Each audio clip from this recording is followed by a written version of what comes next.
with each side presenting strong arguments for their stance. On the one hand, logic is considered to be rational and objective, providing a clear path for decision-making and problem-solving.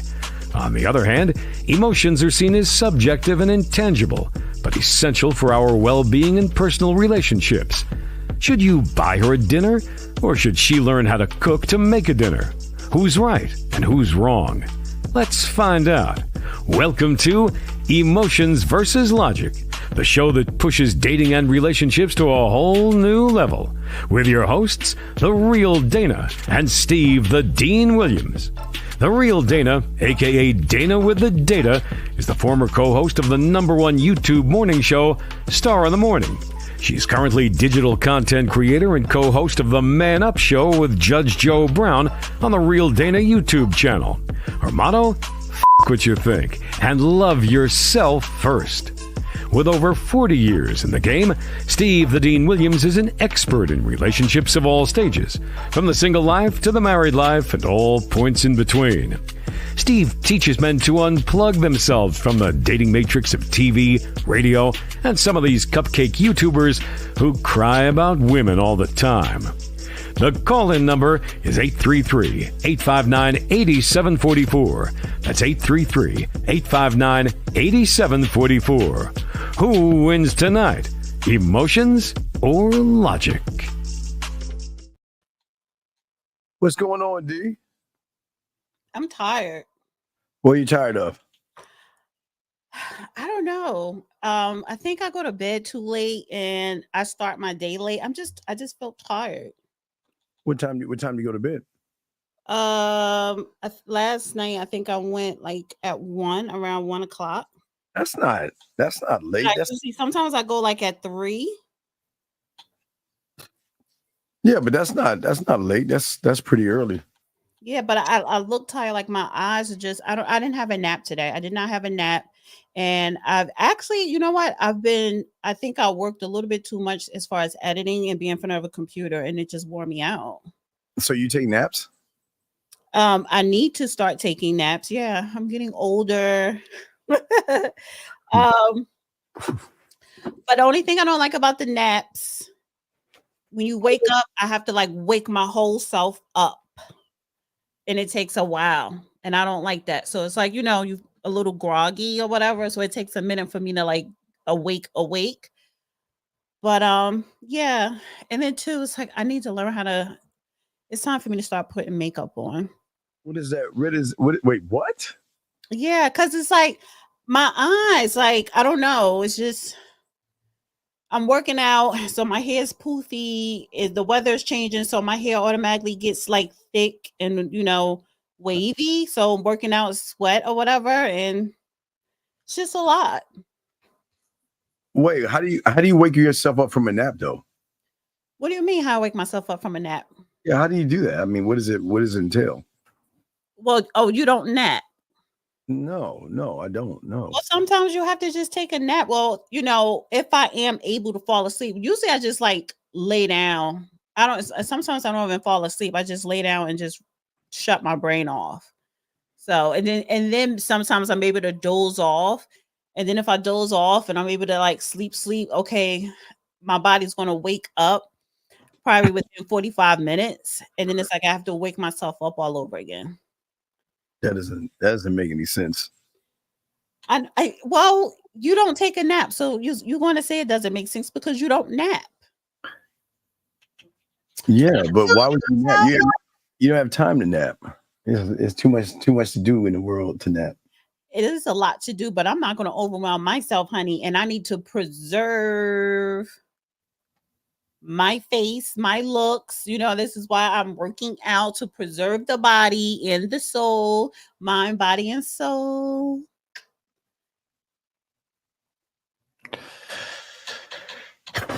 All right, guys, if y'all want to call, the lines are open. If you have a question, go ahead and ask. I missed you on Thursday when I did the show. I was like, oh my God, she's like my best. What are you talking about? Southern Belle, my moderator. What about Southern Belle? She didn't mind the show I did Thursday, but maybe she was busy. But I noticed her. I noticed that she wasn't there. That's how good she is. For some reason, it's something about this hat that I'm not feeling. But it looked good when I got it. Did I do something wrong? It's like a more casual look. But this is somebody's favorite hat or whatever. They like this hat, so I'm wearing it. But well, first let us congratulate Southern Belle. Congratulations to him. See, good. Congratulations. That's right. This is graduation season. And you know what's so great about graduation season for my guys? New ass. We're not starting off the show. We're not talking about teens, honey. We're not talking about 18, 19. I don't care if that's legal or not. We are not. No, I'm not. I'm just saying. Who your guys? Your middle-aged guys? That's disgusting. Shut up. Move on. Hey, into the Serengeti, guys. August, we were discussing it. So yeah. So what? The Serengeti? The Serengeti, the new antelope and zebras come in. For who? For you old, saggy, bald, middle-aged men? All the professors, all the teachers. I mean, all middle-aged men. You ever see that Discovery Channel when there's a school? This disgusting, and they're not checking for your old asses. They want that young sophomore, junior, senior, and college meat. You ever see the Discovery Channel when there's a school of fish and you see the whales come and then the seagulls fly in and the birds are coming in, the seals are coming from here, the sharks are coming from here. So it's just like a new school of fish. It's a new to fix your audio. Turn something down. That was you. Because it comes out on your end. You got something up. You got something open, but new school of fish and everybody's. But this is the thing, though. They're not the freshmen. The college freshmen are not checking for middle-aged men. They're not. You have to do a whole lot of convincing. Some of y'all gonna have to open up your wallets. But the fact you're gonna have to do a whole lot of manipulation and lying, they're not checking for y'all. Anyway, we right now it's the process of they're saying goodbye to their parents and they are packing up. So it's a transition right now, guys. We're in the transitional phase. So older men aren't interested until they do something old. Exactly. And they always do something old. Like go to sleep after 10 minutes. A lot of them take naps, but if the nap's going to benefit you, that's fine. Yeah. Thank you. She's not. Yes. I don't have to be, but you are a disgusting, perverted, middle-aged man, Roy. But you get mad. I'm just telling you, they don't want you. The general sense is they don't want you. Gentlemen, it's right around the corner. Gentlemen, is right around that corner. To do what? What are we talking about? To do what? So you would date a college freshman? Wait. I'm saying legal is legal. Yes. I'm asking you would date a college freshman. I'm just asking you, is legal? Yes. That has nothing to do with it. Of course, everything has to be legal, but you would date at 53. You would date a college freshman. I'm saying to you, Dana. I'm saying that you're disgusting. I'm saying that you are perverted. I'm saying that you have issues. I'm saying you have low self-esteem. I'm saying they don't want you. There's the woman when a young man comes on and you're to ask how stiff he is and how he can. Come on, they stop. See that? First of all, I didn't ask how stiff. He volunteered. Okay. He volunteered information. I'm not lurking on college campuses. Okay. And I have a perfect video for that. All right. Even though I bring up that video as far as the age thing in the second hour because that's not, we got to talk about the topic first. Yes, we have to talk about the topic first. Speaking of old, middle-aged, disgusting ass men. That's not a man. That's a Dusty. See, that is a Dusty. He's a Mel. He's a piece of shit. You see how he manipulated that 18-year-old at the time? When he was what? 40? That's not the problem. Oh, the problem is one of the main problems. Problem isn't the age. Yes, men have worms. The problem isn't the age. The problem is how he was treating her is the problem. How he manipulated her because she was young and dumb and didn't know any better, and he knew that. Do you understand? Up and threw her out. That's what they do. You understand there's some strippers that are probably 19 and 20 right now, swinging on a pole, going to the VIP with older men. You understand they're doing that, right? And they're being taken advantage of too. It's one thing for you to do it as work. It's another thing when you have the older ones that try to swindle you outside of the club to do extra things. And that goes on. And the young girls are young and dumb and weak, and they fall for it. As I said, I've always said this when I was a freshman in high school, the freshman girls would mess with the sophomores and juniors. The sophomore girls would mess with the juniors and the seniors. The junior girls would mess with the seniors in some college, and the senior girls would mess with college boys. So they always appropriate, though. So well, then what's the problem? They're always talking about 2 generations older. I'm not even talking about one generation. They're sticking within their generation. So that you can't compare that to a man who is 2 generations older than a young female. Legal is legal. Anyway, legal is legal. So, I mean, you are allowed to. Okay, so if legal was 16, you would say the same thing. And that ain't the point. The point is, someone who's 18 should not be with a 50-year-old. Someone who's 18 should not be with a 40, not even with a 30-year-old. I'm sorry. You don't think freshman girls are messing with the professors? You don't think they want to not the majority, but they want to use those ones that do want to probably use them for a good grade, but the majority of them no. I'm generalizing this. So generally, no, they're not dealing with the professors. It's 30. Have you seen these professors? They look creepy. 30-year-olds, 40-year-olds, 20-year-olds. There's a school and everybody's eating.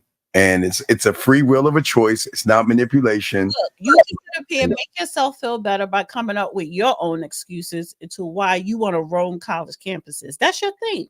It's roaming college. That's your thing. My guys are going to roam the college campuses, and I'm going to show them how to get them. Right, but you don't roam the college campus. You're just advocating for middle-aged men to roam college campus. You don't have to roam college campus when you have game, girl. You don't have to roam. That's where they're at. So you want to have to go where they at because they damn sure not going to try and find you because they don't have to. Everywhere.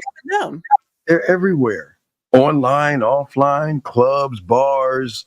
Why are you going to a teeny bopper club and you're 50? Who's going to teeny bopper club? Wait. 18-year-olds, 19, 20, 21, 22, 23, 24, 25s. You don't think they go to club and there are women that do? They look for older men who have. No, I'm generalizing. No, they don't. No, they don't. All right. I forgot y'all women are sugar and spice and everything nice. Y'all just. I'm just saying the general consensus that. Right. People date within their age group, and if there is a young girl who want to deal with an older man, that's because he's spending money on her. There's no physical attraction. Thank you. Adult is an adult, regardless. I appreciate that. It's a shame. All the silly excuses all you want. Well, you're not an adult at 19. You're not. You're not paying bills. You didn't go get your own apartment. Not even at 21. So no, they're not an adult. They're not adulting. Yes. Oh. So get out of here with that. But anyway, getting back to surviving Diddy, a prime example of weak male behavior. Yes, you perverted old middle-aged men taking advantage of these young girls because you're weak. Why do you? That's pretty emotional. Disgusting. That your favorite Southern Belle, one of your girls. I think she's being nice. I congratulate her nephew, but that was Southern Belle. No, she's just stating that in certain states they will consider that of legal age, but that's not an adult. Right. Work or pay bills. She didn't put any context behind that. So yeah. But wait a second. I'm just saying that it's not. Listen, wait a second. I didn't say child. I didn't say 17, 16, 15, 14. I'm saying somebody that's leaving her house because of mommy that she's going to college and she is going to move into a dorm with all of her other girlfriends where she's going to drink. Some are going to drink. Some are going to do drugs. Some are going to test the waters with a woman. Some are going to test the waters with a bunch of guys. And some of them are going to study. They're going to do whatever they want to do. So the and best was asking a question. that wasn't a question. It looked like a statement. No, because she didn't put the question mark, but she was asking a question. Yeah, teenagers are children, even when you're 19. And so I love, and I won't even ask you women, because I know you teeny boppers were messing with older boys when you were teenagers. Oh yeah, 21, and I'm 17. But the fact is that, listen, you middle-aged perverted men, just stop coming up with all these damn excuses. Somebody did have a question. I don't know if that was, no, I think she added somebody. But getting back to Diddy, my thing is, people saw that video and now they want to be like, oh my God, I feel so sorry for Cassie. He's a monster. Meaning that you probably didn't believe her. I believed her. I believed he always did those things to her. And I was very vocal about, women like her and her. And I may not be popular for saying this, but you make it worse staying. You make it worse not, wait a minute, you make it worse not pressing charges, and you make it worse when you accept money when it's all said and done. Just real quick. That's just a yes, no. No, I would be perverted if I pursued him. Come on, man. We was tapping older chicks all the time at a young age. So yeah, come on, man. Come on. All right. Anyway, back to Diddy. So, well, the thing, and the only thing I talk about manipulation with young women is when it comes to abuse. A lot of young women think that, for a lot of people, they think that's love and caring. And a lot of young women are naive. And I don't know if it was a money thing, a status thing, or something that made her hang out with him or keep her around. But what made me feel was about money, that she did get paid off. I think it was $50,000. I think he gave her $50,000 or somewhere around there. I think it was like 20 or 30.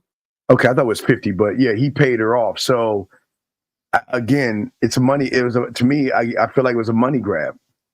I mean, I don't condone the abuse, but a lot of women who are around men that have money like that will take that kind of stuff to get a bag at the end of the day. Not all, but some.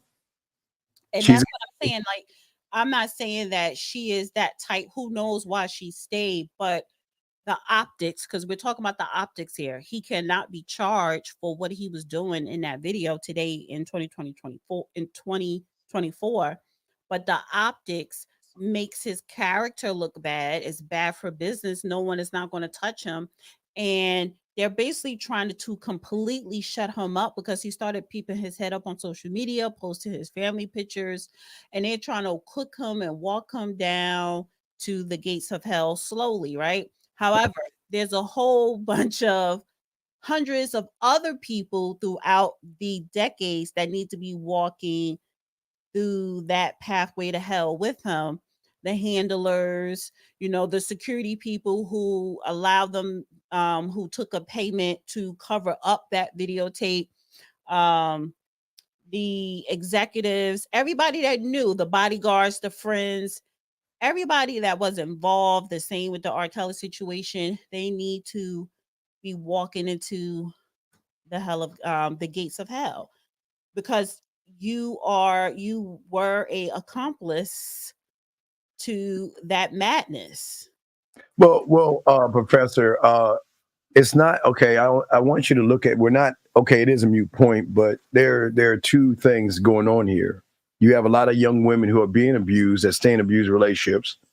And then you have a lot of males out here who don't know how to control their feelings and emotions, who are putting their hands on women, yelling at women, mentally and physically abusing them. And that is a problem. So this is not a moot point, because a lot of you guys can't control your feelings and your emotions. And a lot of you guys, there's a lot of incel. I mean, it's a huge influx of incels nowadays who are mad at women, who are angry at women, who are in these cults that they're so angry and so mad and so hurt and whatever they are, they like to lash out. And I've even showed you several times where women are on edge. Some women, and I pulled up articles, D, where women who have just said no thank you to a guy who have got hit, punched, stabbed, and shot. So when you say it's a mute point, you're missing the whole point. We're going beyond that point, because a lot of you young fools need to be educated.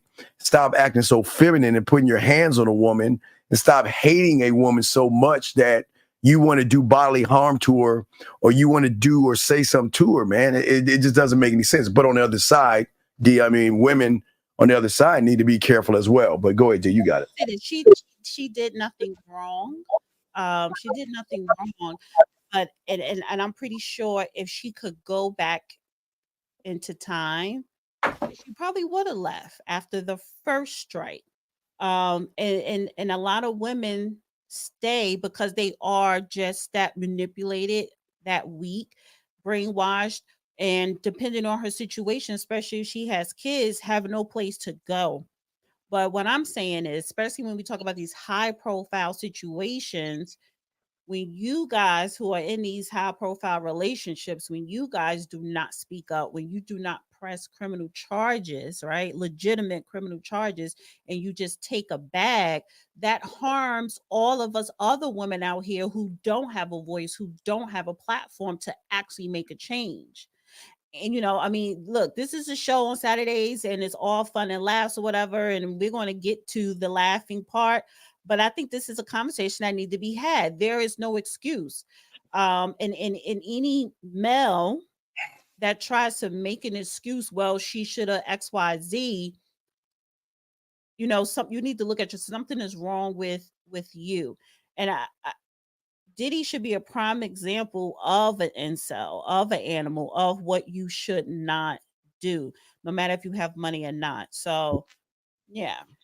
No, absolutely, guys. And if y'all ever chime in, put a Q in there. The lines are open if you guys want to call in. But that question you had put up before what I said. No, he just made a statement. I understand what you're saying, but no, I'm just saying that this is something that I don't know if a lot of young boys have had this conversation with their father. Corey. And I'm tired, but I'm about to get my energy because I'm drinking my energy shake. Wait, Corey. Say they're not brainwashed. No, a lot of women are easily brainwashed. Grown women. I'm 47. There's women my age and older that are still brainwashed. So women are weak. Period. Women are weak. Physically, mentally, emotionally. That's why I get a lot of slack, especially from you males and even some men, because I do consider myself a little bit of the non-weak. But at times, depending on who I'm dealing with, I succumb to some of my emotions. But I'm generalizing, women are naturally weaker. We are weaker than men across the board. Now, yes, we could give birth, and that's a lot to where you men probably couldn't take that pain. But I'm talking about how society, the cycle of society and the way of life, women are weak. But we do have a voice now. I think there needs to be discussions and lessons of how to not be weak, especially in relationships. Know when to say no, when to say stop, when to leave, when to press charges, when to call the cops, when to ask for help. It's okay to leave. Stop focusing on the vanity part of it because, oh my God, he likes me, he loves me, and he buys me all these things, blah, blah, blah. I don't want to see him with nobody else, but you're in a toxic situation. Well, wait a second. Let's see here. I thought, no. Wait a second. Hold on. Corey. See, Corey, this is what I'm talking about. There is something that is off in you what are you so mad? Hey, Corey, what's going on with you, buddy? Sounds like you're one of these incels and shit. I don't understand. We're trying to explain something to you. And you finally have a woman who is admitting, I think the world's going to end because she's admitting y'all weakness and stuff, which is shocking. But yet She's explaining to you why this stuff happens. But please understand, just because they are weak doesn't mean they're not stronger than a weaker male. So don't get it twisted. Even though she's right about what she's saying, they can be as weak as they want, but when they smell someone who has the same weaknesses like a lot of you males have, that gives them more strength to do more things to you. So I think you got it all twisted here. But I just always wonder. It's hard to, I don't know. It's just, I just don't understand why young men are so mad at women and want to see harm to them. You know what I mean? Even in the game, you know what I mean? Even in those that have war, there's a respect to the war. You know, there's a respect to great chess matches and great games. It's like, you know what? At the end of the day, whether you win or lose, you know, you cool with it. You know, you won, you got me, whatever, right? And we go on. But it's this thing with these young boys today that they just want to see women get beaten down. And again, I won't even say Kevin Samuels started. This because a lot of people think Kevin Samuels was the first one to do what he was doing. It was I've been around for a long time. It was Tommy Sotomayor who was talking bad about black women way before there was a Kevin Samuels. And then he comes along, and then you have Fresh and Fit. You got all these people that there's this thing now that and again, here's the thing, Dana. A lot of these women come on there to get yelled and screamed at. So they know what they're going to do. And they're saying, you know what? And then let me show you the game, though, D. Let me show you the game. People think that when these guys are yelling at these women and kicking them off the show that their women are losing. Let me teach y'all how these women are gamed up and the chess moves they're making. They're saying this. You got a platform of thirsty males. So if you want to yell at me, go ahead and yell at me. I just need to make sure I get my OnlyFans out there. Hey, look, all I need to do is get the information out, and you can yell at me. You can talk down to me. You can call me all kind of hoes and all this other stuff. But if I can get 1% of your audience to come onto my platform or whatever it is, I'm making money. So guys, don't think that these women aren't setting you guys up for a downfall. But yes, they go on these platforms to get yelled at and stuff like that. Yeah, I think we got some breaking news. Wait a minute. What you got? Wait, just keep talking. Okay, no, what I was saying is that they have game. So, but there's this thing with women. I was saying that there's this thing now where women are coming on these platforms to get yelled at and belittled. But I want to say to y'all guys and your ladies out there, these women don't represent actual women. And I want to make that clear. I mean, they just represent a small group of women who know Marketing 101. And Marketing 101 says, if I can get on a platform where there's a lot of thirsty guys, just like the stripper club, but they just running the same game as strippers are running. So if I can get on a platform, you can yell at me, call me dumb, call me stupid. If you want me to say something dumb, I'll say something to give you YouTube shorts and all this other stuff. I'll give you whatever you need. I just need to put my .com, my OnlyFans, my name, my Instagram out there for those thirsty guys out there. Because if y'all think about it, gentlemen, there are guys right now that follow AI generated women. Listen what I'm saying, guys. This is how weak and thirsty these fools are. They follow AI Dana generated women that just sit around and look pretty, and they're fake, and they have thousands of guys. So gentlemen, it's just a time now. And unfortunately for young men, the reason why I'm saying this is that what they're doing is they're teaching a lot of young men that it's okay to yell at women. It's okay to belittle a woman. It's okay to say things to her and all this other stuff, because a lot of people don't have the teaching of mom and dad. And sometimes the TV set, well, back in our day, remember the TV set would educate us, kind of like when mom and dad are at work. This whole YouTube has been mommy and daddy for a lot of these young men. But you got it, D. I do like my hat now. I'm starting to like it. But anyway, yeah, and to you YouTubers, you know what? I just realized I got sucked into a YouTuber's sensational hotline title, and it's no breaking news, but Okay. they want the views. They got 3K in their live chat. So it's like, whatever, girl. Yeah. Well, here's the thing. Okay, and I would love for you to okay. See, the problem that's funny about a lot of you guys are. Can I address that? Because he's absolutely right. Because what is not being talked about, see, I'm not just talking about men beating up on women or abusing women. There are a lot of women that beat up on men, that abuse men, that lie on men, and they are women predators. But men and males and kids do not report it. The boys, the males, and the men, they don't report it. So the numbers are skewed to where it looks like at 80+% or 90% that women are the victims, but it's really half and half, where you have 50% men and 50% women are victims to someone who is abusing them in some type of way. So he is right.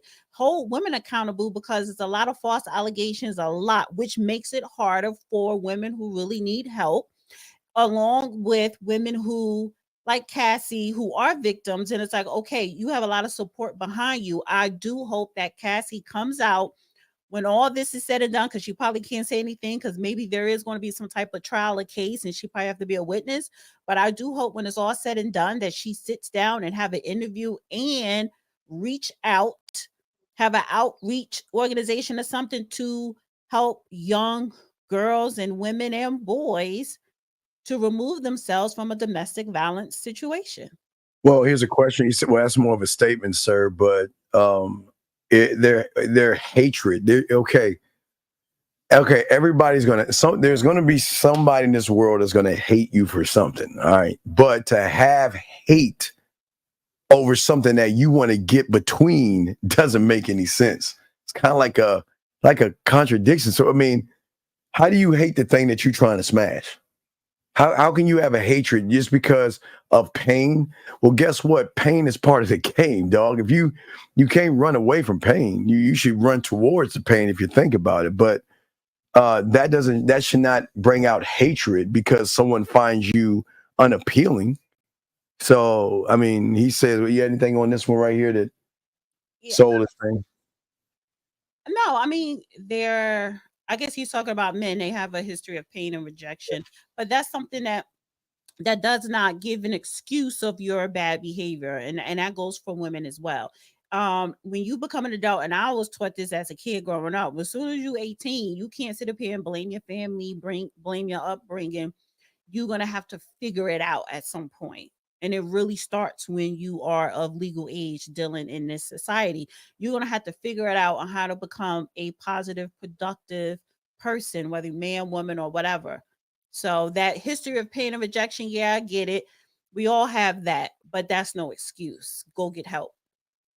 Yeah, yeah. All right, you do need help. Corey, we don't know what the fuck you're talking about, but you can call in. I don't know. You're just talking out the side of your neck, so I don't know what you're talking about. He says I'm 48. I hate that. Wait, no. See, okay. I don't understand. I don't think y'all understand something. What is the difference between a bad boy and a sucker? It's just that y'all call them bad because they stand up for themselves, when y'all don't. So I don't understand why. Why would you hate to see a woman be with someone who believes in themselves? Why hate that? What is so bad? Steve, hi, Professor. Hey, shout out to you, Professor. But I'm just saying, what is so bad? Talking about, no, he's talking about the bad boys. He's talking about the Diddies. He's talking about the no good men. And that's the thing, the fact that, listen, people, you're not stupid. You know what you're doing is wrong, or your intentions. Your intentions is to only get what you want out of it by any means necessary. You know who you are. You know you're selfish, whether you want to admit it or not. You know all of the negatives. So at the same time, you're going to use that. You're going to use your dominance to try to persuade, coerce, manipulate, or whatever to get what you want, particularly from a woman. When, especially, he's saying, as Black men, you do need to protect women within your community. You do, because you see a lack of that when you look at these young guys out here, like you said earlier, that are physically harming women because she says, no, I don't want to give you my number. That is the thing. So you have to do better. No, wait a second, Corey. That's a lie. Corey, do your homework before you talk about what you don't fucking understand, dog. That's how we got on, by belittling and trashing women. So please shut the fuck up, dog, with that silly shit.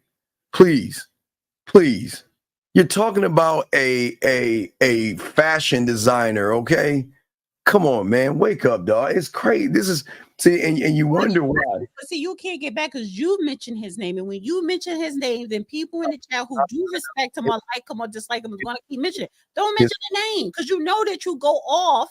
I can't stand him. Okay, but anyway, as far as bad boys, someone that hits a woman is not a bad boy. I don't know why he would say you would call him a bad boy for hitting a woman. Son, you cannot sit up here and redefine the term bad boy. Stop, because you're not going to win that battle.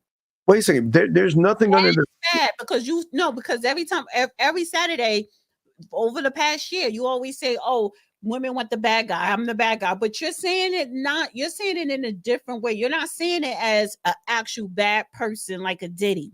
Okay, abuser. It's bad. It's abuser. Like, there's a difference between.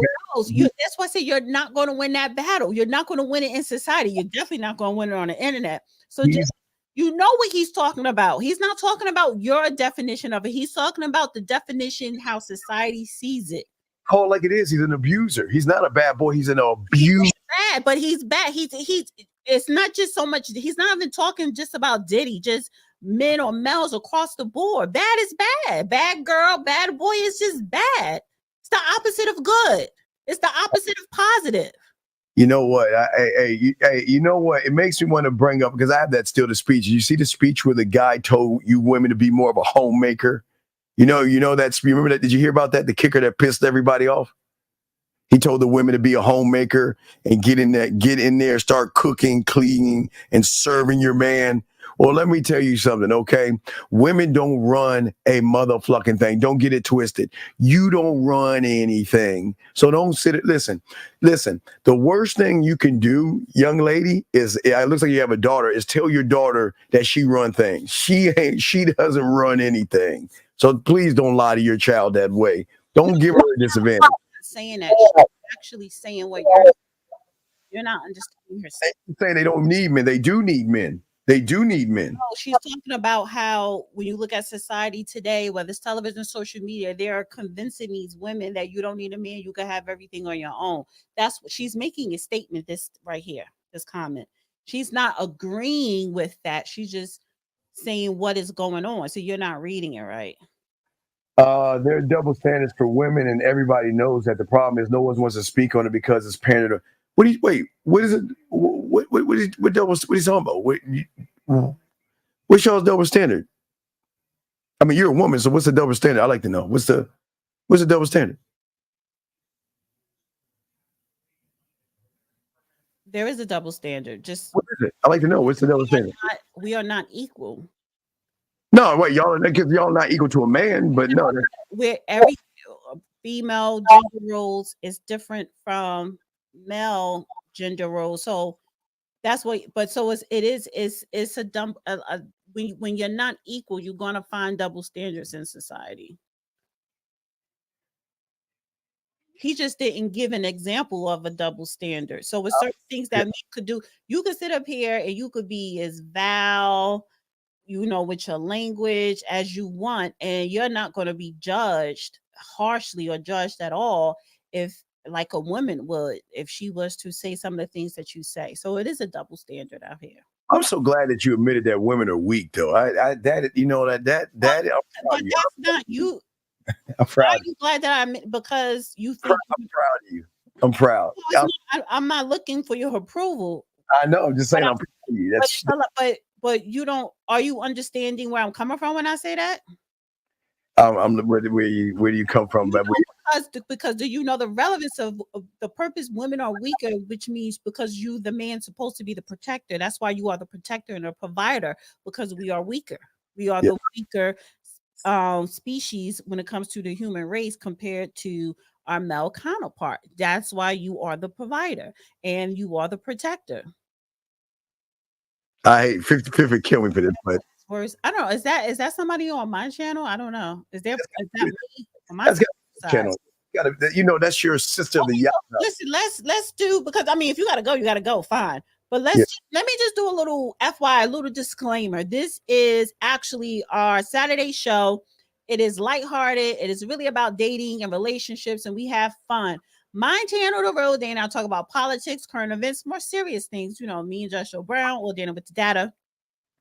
Saturday is the only day where I talk about dating, relationships, love, blah, blah, blah, blah, blah, because it gives me a break. So we are here to have fun. The first 30 minutes, we talk to the topic, and the topic today is Diddy. We're going to get into some clips, and we're going to have a back and forth, me and Steve. That's why it's called logic versus emotion, because men are logical, women are emotional, even though women do have logic and men do have emotions. But again, more emotional. So again, this is a fun show, but we're talking about Diddy, and the situation with Diddy is serious and it's trending. So as a Okay. and I don't think it was that with the camera didn't. I think that has happened before. So I think Thank you, black man said. Who watches CNN? Exactly, nobody. right. But black man, let's say Cassie. He was saying that Cassie did it for the money and the lifestyle. What say you on that one? Yes, he. I think a lot of it. You can't convince and manipulate a woman, and she gets used to something. Again, that weakness. First of all, we're naturally vanity driven. If a woman tell you I'm not vanity driven, she's a liar. So on top of that, we don't live that lifestyle. That man had to pick up the phone when he pressed one button, and anything he want in this world, he will have it at that moment, knocking on his door. So you're talking about access, you're talking about luxury. Women put up with a lot of things when it comes to a man because of the lifestyle. So I'm not disagreeing with that. And I've always been vocal with that. That does harm to women who have kids and they're in an abusive marriage or relationship and nowhere to go, or just a woman looking for some type of justice in the court system, because women like Cassie do not speak up. They don't make it public because you have sometimes these powerful, wealthy men, and they're afraid, whatever the case may be. But I agree with his statement. It doesn't make it right. I'm not saying that she was not manipulated to a certain degree, but it was the lifestyle. You stay a decade and you ain't had no kids. No, the women can tell a good. Well, no. I wait. Well, you say they can't tell a good man from a toxic one. That is true too. Some women cannot. Well, I've always said all you nice guys are the villain. Y'all the bad people. All the nice guys are the liars. And that's what makes the a-holes the good guys. Which see, it's always the bad guys seen as good guys, and the good guys are always the bad guys. That's how it works, because the good guys are lying and being disingenuous, where the bad guys are being more honest. And that's the difference. So, highlight King Henry. He says she stayed by force. Let me tell you something. It wasn't physical force. I guarantee you 99% of the time, it was the mental force. And that's stronger than the physical. So if he was physically forcing her to stay throughout the decade, trust me, he wouldn't be able to hide it. So it was a lot of mental force going on. See, y'all need to know the difference. Steve, what does it mean when a woman, and guys, you got a question, put a Q, we'll post, but what does it mean when a woman asks you, do you have women on the side? And have you been recently texting? Okay, y'all gotta articulate yourselves, dude. Y'all are looking bad here. I don't even understand. What does it mean when a woman asks, do you have women on the side? And have you been recently texting other girls? What do you mean? What does it mean? She's being nosy and she want to know how many girls you fucking. He ain't smashing because he's asking a question. He ain't smashing. You ain't. Let's ask that question. I don't understand. Are you afraid that the question that he really should be asking, or should be what the statement that he should be saying?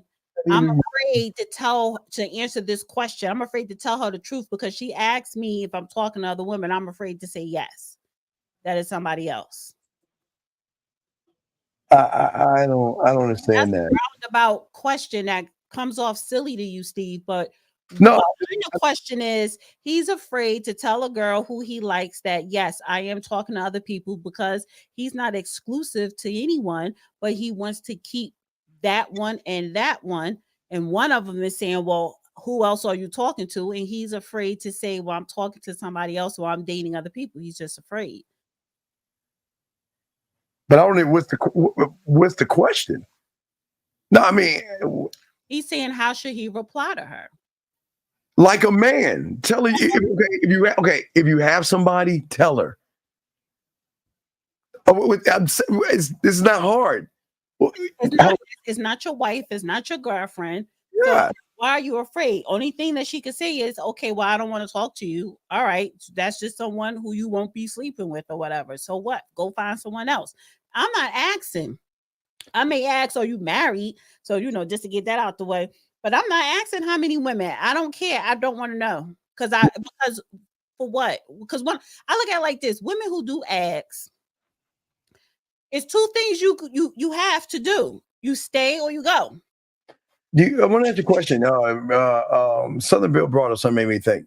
So do you think Diddy was like saying, I'm gonna make you big and I'm gonna have you under the bad boy label and we're gonna try to make you an artist type thing to like use? Yes, that's part of the manipulation. She was not the first one he did that to or said that to. I like that. Women know the difference. They just desperate. Women know desperate for what? Know the difference between what? They want to feel accepted. They want to have a man, and they'll take anything. I like that, but that's part of a woman. That's having an issue. You have a self-esteem issue, yeah, because you're weak. That's part of the weakness. That's part of the weakness. All right. That's part of being weak. Come on. So he said, but Cassie didn't see it coming until it came. Okay, a lot of women don't see abuse. Okay, the thing is that there are small telltale signs of abuse, ladies. And it's not when he hits you or yells at you. It's when he starts to question where you're going. When he starts to say who you're talking to, or why you're talking to that guy, or where were you at, and why didn't you message me at this time, and things like that. So there are always little small telltale signs you'll see from these males out here that's going to tell you need to run. So it's not just when he shakes you or hits you or does something. There are small signs in the beginning when they're seeking validation from you, when they're really emotional and effeminate. There's a lot of telltale signs that a lot of women don't see with abusive guys, because they show you, but the women, I guess, just let it slide. They think it's cute when the guy's asking like, where you been? Because they think he's really interested in you. Like when he's like, well, where were you at? Why didn't you show up? Or, you were supposed to message me this time, and why'd you take so long to get back at me? And a lot of women, y'all find that cute, and y'all find out like, yeah, that could be a relationship for me because he actually likes me. That's a red flag that you got to run, because real men don't do that. Only them suckers do that. Agreed. Let's see here. Let me see here. Let me see. I think. So we're going to start to move on to the clip. And I'm open lines because I wanted us to talk first, but the lines are open now.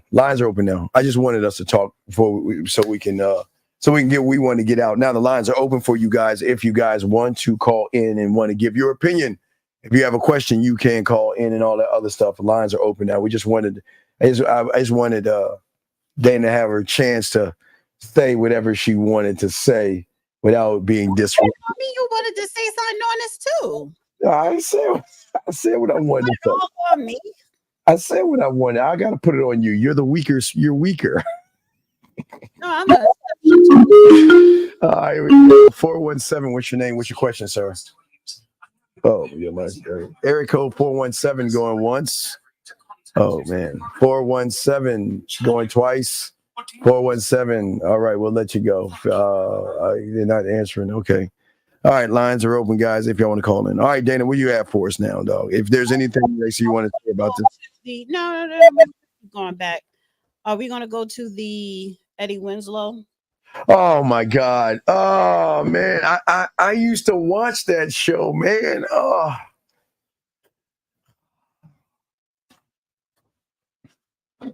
I don't think you even know about Eddie Winslow. Hold on a second. 417. What is your name, sir? Going once. Hello. Yes. What is your name, sir? Hey. Much love, Steve and Dana. Sir, how are you doing? Sir, what is your name, sir? My name's Brandon Alexander. What's your question, Brandon? Yes, so I wanted to send a link to a video that ties into what's going on with Diddy, but it's like a unique situation on something different. I think he killed his wife and his kid. Well, we don't want. Okay. No. This is not like the first 48, dog. I don't want to talk about murder. Okay, look, you're taking it too right. We want to give women preventative measures and things like that, but we don't want to scare them, man. You're going into, dude. Come on, man. You're going into murder, dog. Abuse is bad enough. We told the women be careful. We give them some signs to look out for, but why do you want to scare them with murder and craziness? Oh, no. I mean, I just wanted to send in a clip. No, we ain't gonna play that clip, dude. That's too far to the right, dog. Come on, Brandon.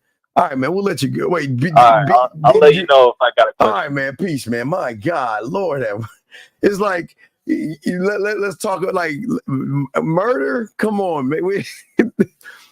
I don't want to scare the women to think that all men are bad, ladies. All men are not bad. There are a lot of bad bushes of males. You need to know the difference. That's what we're saying.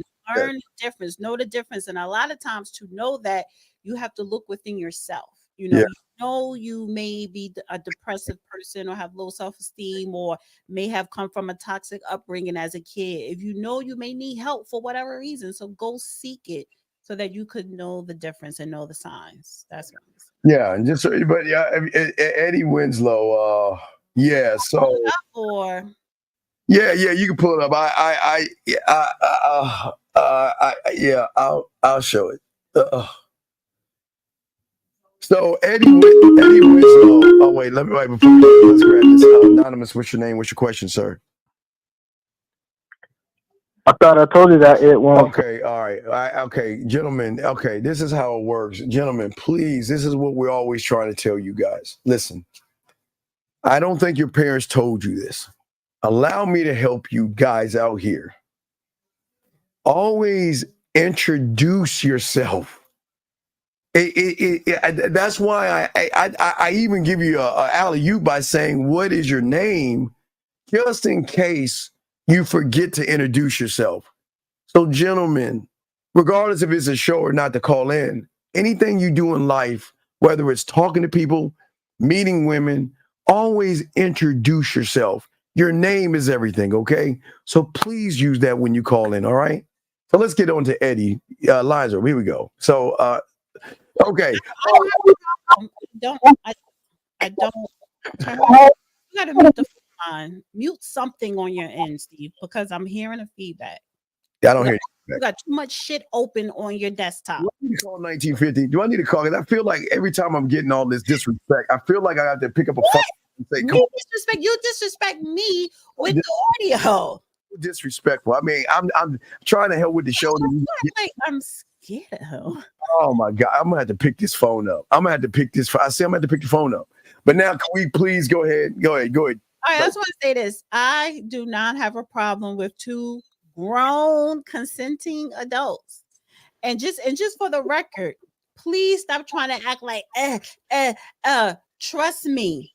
A lot of you, quote unquote, pull me up on the screen real quick. Just pull me up on the screen. Just make it bigger. Honey, can you get this from there? They're going across my face. The phone. Can you move that? Can you move that? Thank you. A lot of you heterosexual men love transgender women. You've been loving them. You've been since the beginning of time, since the Roman times, honey. This is nothing new. Stop acting like you don't, and you try to keep it your dark secret. And the reason why you love them more than you love women, because you feel you have something extra special and different that the next man don't. So this is nothing new. So all this ill disgusting. Listen, these are two grown adults, consenting adults. And if he's happy and she's happy, then I'm happy for them. Now let me explain logic. And remember, see, this is the same spew your mother's going to give you. Go ahead and touch the boy and kiss the boy and hug the boy. Your father is going to say, son, boys go after girls and boys don't touch other boys in inappropriate ways.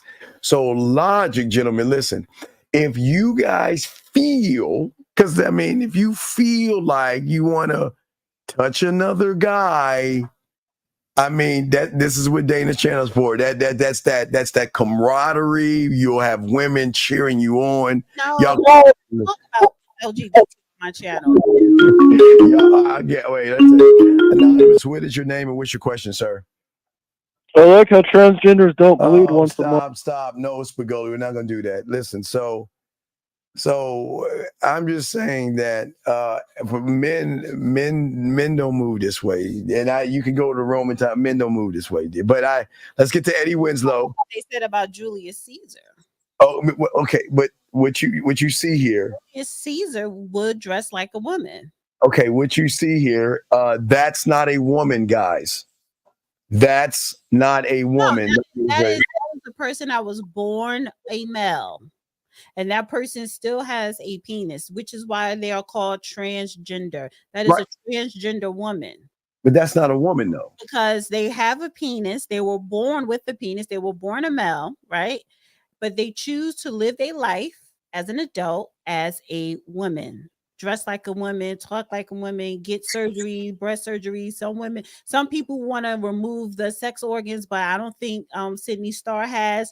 But they believe they are a woman. They want to live their life like one. That's why they call it transgender woman. And yeah.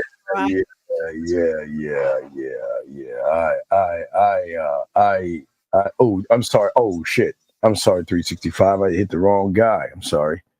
King, either call in and shut your ass up, dog. I'm not going to tell you again. Call in and shut your ass up. Sorry, 365. Hit the wrong guy. All right. So are you going to play this so I can cover my eyes? I'll play it real quick. Okay. Let me know when it's over.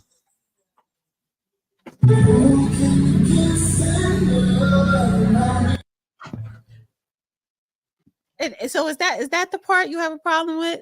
I didn't see what happened. Is it over with? I'm not watching in my screen right now. Is it done? Is this the part because they kissed? I'm just looking at you in the bottom. I'm not looking. I don't see it. Just can we hurry up and get it done? Can you press play and finish it out, please? I just paused it so we can have a conversation.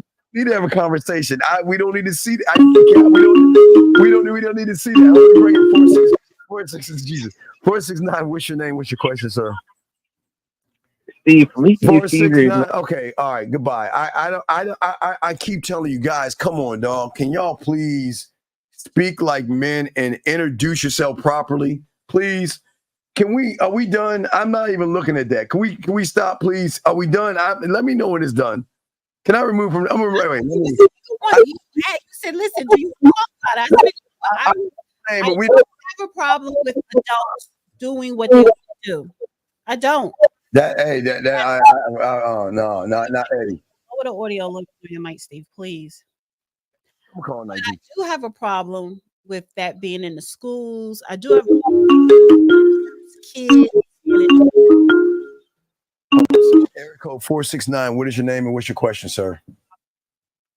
469 going once, 469 going twice, 469. Hello? What is your name, sir, and what is your question? Okay, so he hung up. All right, go ahead. I'm going to listen to you. Go ahead. You got it. Yeah, but listen, the boys, transgender, lower your, too much of that.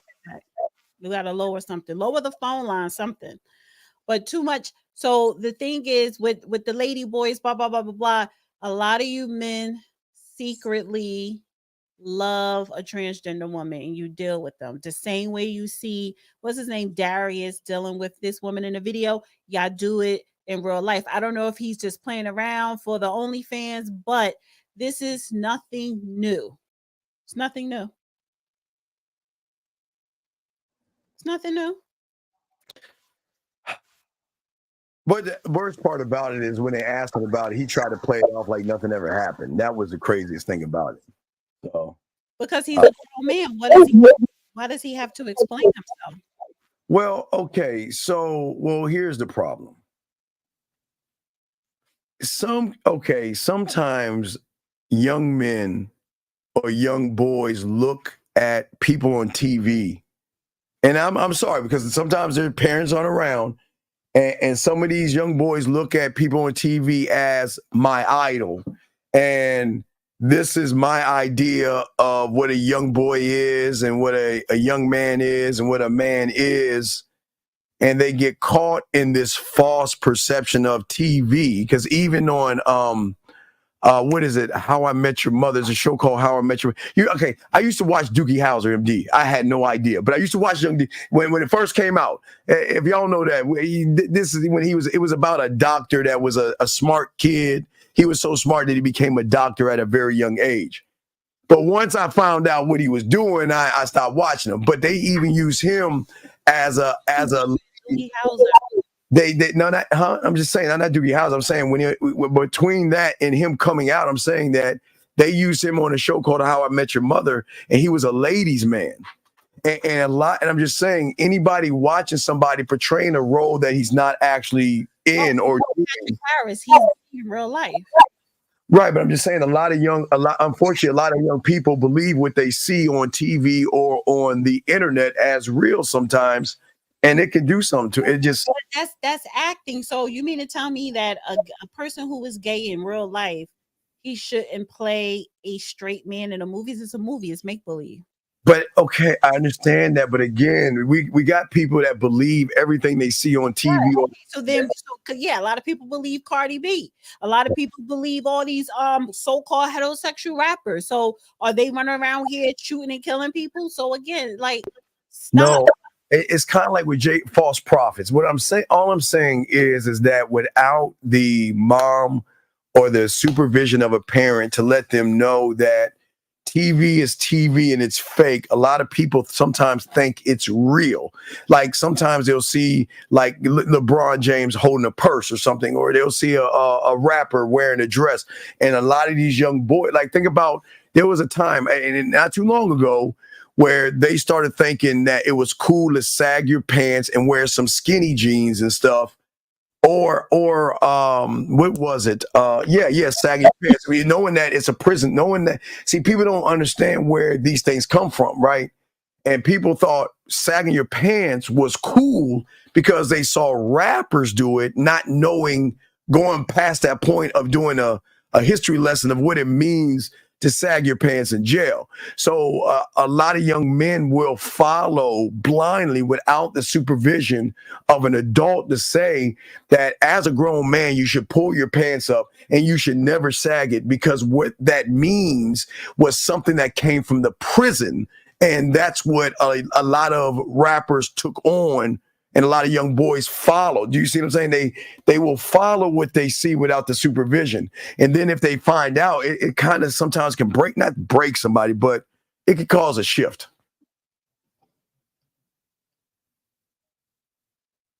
Are we moving on to, you want me to move on to the next clip? Yeah, let's get on to our clip. Okay, thank you. Okay. You so grossed out when you suggested the video. Well, I didn't know it was that. I'm looking at you sideways. Well, no, I heard about. Well, you're a woman. You're emotional. You're fine with all that stuff. No, it's not that I'm fine. It's a grown adult. I'm not going to tell another adult what to do. Listen, they're happy. They're not harming anybody. When you start dealing with the kids, that's why I step in and be like, no. Right, but what I'm saying is these young boys don't have someone to tell them or guide them. That's why because the dad was weak. Wait. The daddy was weak? Because they didn't have a father in life. Wait. So how was the daddy weak? Hold on. Let's zoom us in on this. How was that? How was the daddy weak? because he wasn't there to guide his son. So that made him weak? That makes a man weak if you're not there to guide your son. Huh. That makes you not only weak, but you're a piece of shit because you wasn't there to raise your kid properly. All right. So if he's weak and he's a piece of shit, what does it make the mom for not only opening her legs, but allowing him to enter a raw and nut up in her? So what does it make the woman then? Because if he's weak and he ain't shit, then what does it make his woman? A piece of shit and dusty and weak too. So again, if Sure. because those signs come up unless he was pretending to be that good guy, and then sometimes when a baby comes, you want to run.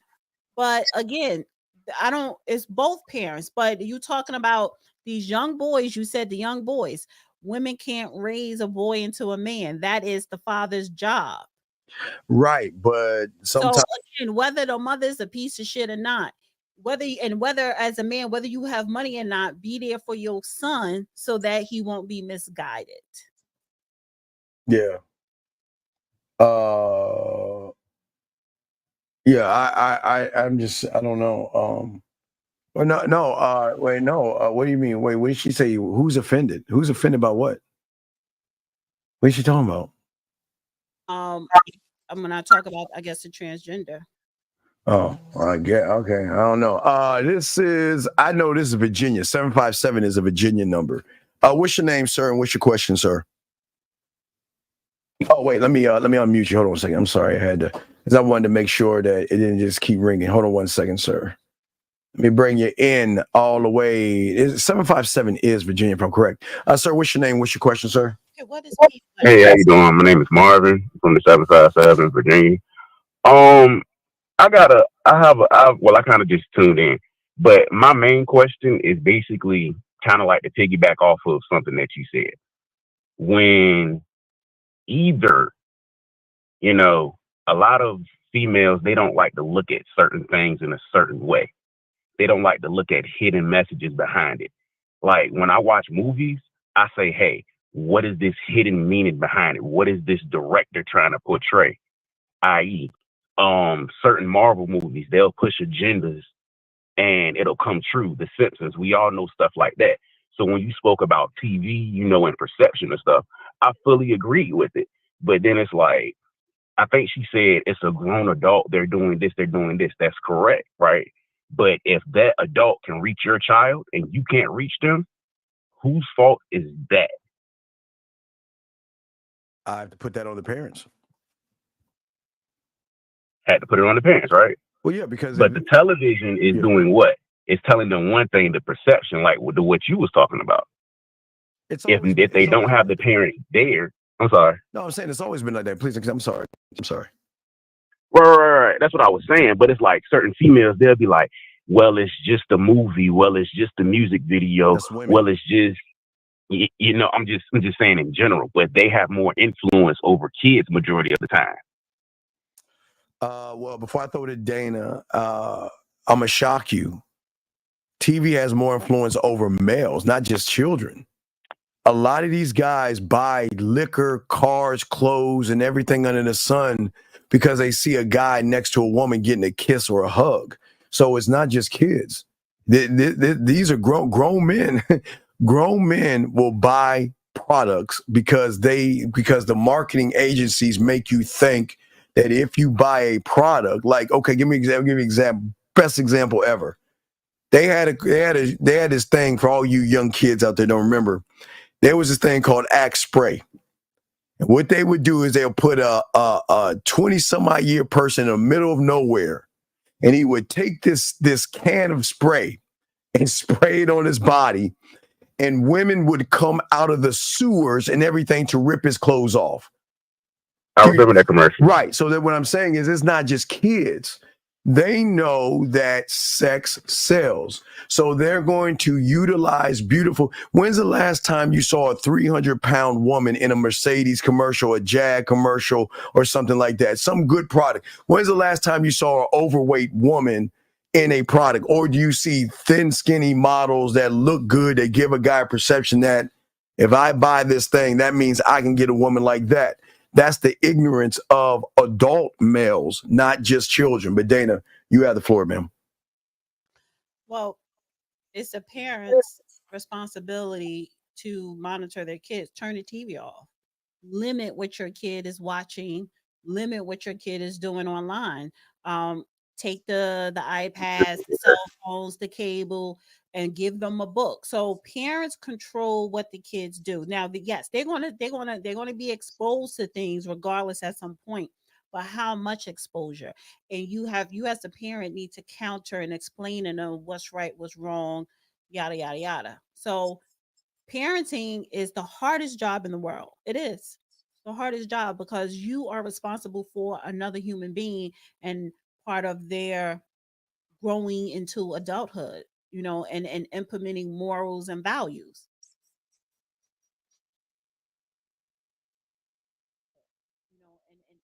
All right, are you still there, caller? All right, I guess he jumped off. Let me double check. Yeah. Oh. Yeah, he jumped off. I guess you got him on that one, D. Damn, he just jumped off and everything.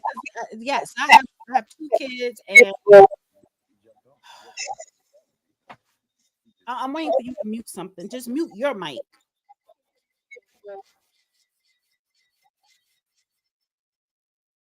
Are you muted? I'm calling 50 as we speak, so go ahead. Oh, go ahead. Go, please call him. Call him so we all can say hello.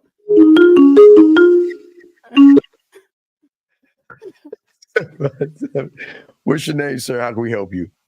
This brother Marvin, I couldn't hear her on my end, so I exited the call to hear her on YouTube. Wait, you can't All right, hear? Can you hear me? Can you hear me now? I couldn't hear anything she was just saying, so I exited the call. Can you hear me now? Because Steve, he needs to bring something down and bring something up. No, if she's speaking, I can't hear her. Okay, so he can't hear me. Can you guys hear me in the chat? Let me know if you can still hear me.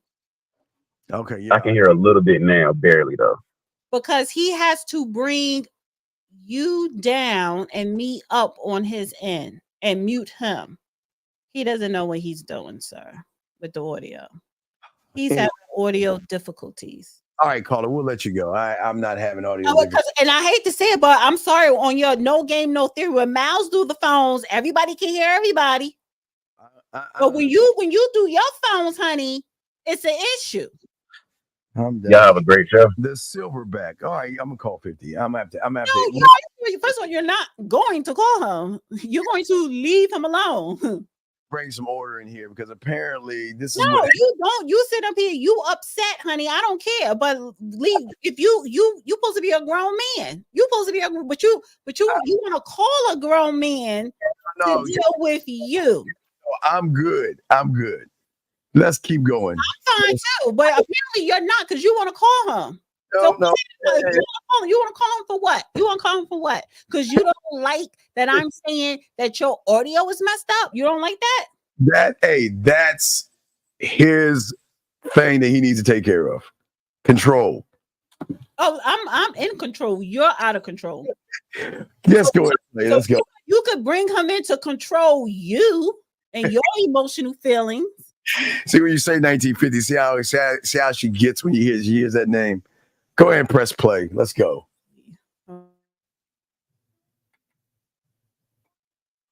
Created a generation of narcissistic women, and what's happened is we've created a generation of narcissistic women, and what's happened is the rise of social media and the rise of online dating and the rise of feminism has taught women that they are not to blame for any poor choices. Every poor choice is glamorized. So if you want to be a sex worker, it's great. If you want to post in bikini pictures online, it's fine. If you want to be with it, every poor choice is glamorized, and every internal reflection is seen as gaslighting yourself. So they've even got terms for internal reflection to prevent it happening. And so what will happen is they are trained to not reflect on themselves because we've been told we've been oppressed for so many years. Now it's time to make sure we project. And so we don't take any accountability. And as a result, when we get into relationships, if we don't feel completely soothed all the time, he must be a narcissist. He must be a manipulator. He must be gaslighting. He rather than I. And unfortunately, we've got an online market that caters to that wounded woman, that caters to that entitled woman, and caters to that narcissistic woman. And it's so wild to me that so many women talk about narcissism, but the society today is just catering to narcissistic women. So we've I love it.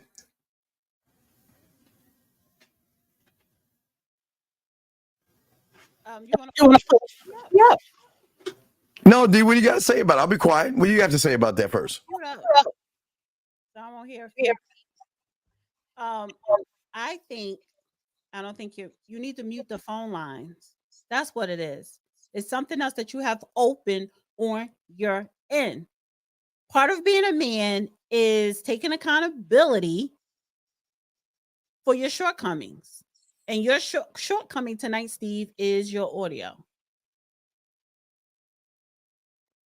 But I agree with her. Yes, women are more narcissistic now than probably any other time in this civilization existence. And society allows that. Now, the reason why, going back to what I said, women are 2 points I'm gonna make here. Because women are vanity driven.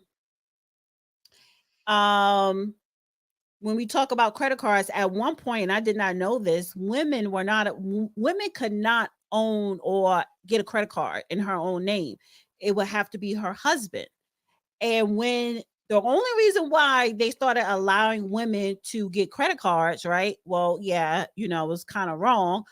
But marketing, spending, we like to spend money on pretty things. That if we spend on a whole bunch of things with different companies, that means the economy grows, corporations make more, billions and millions of dollars.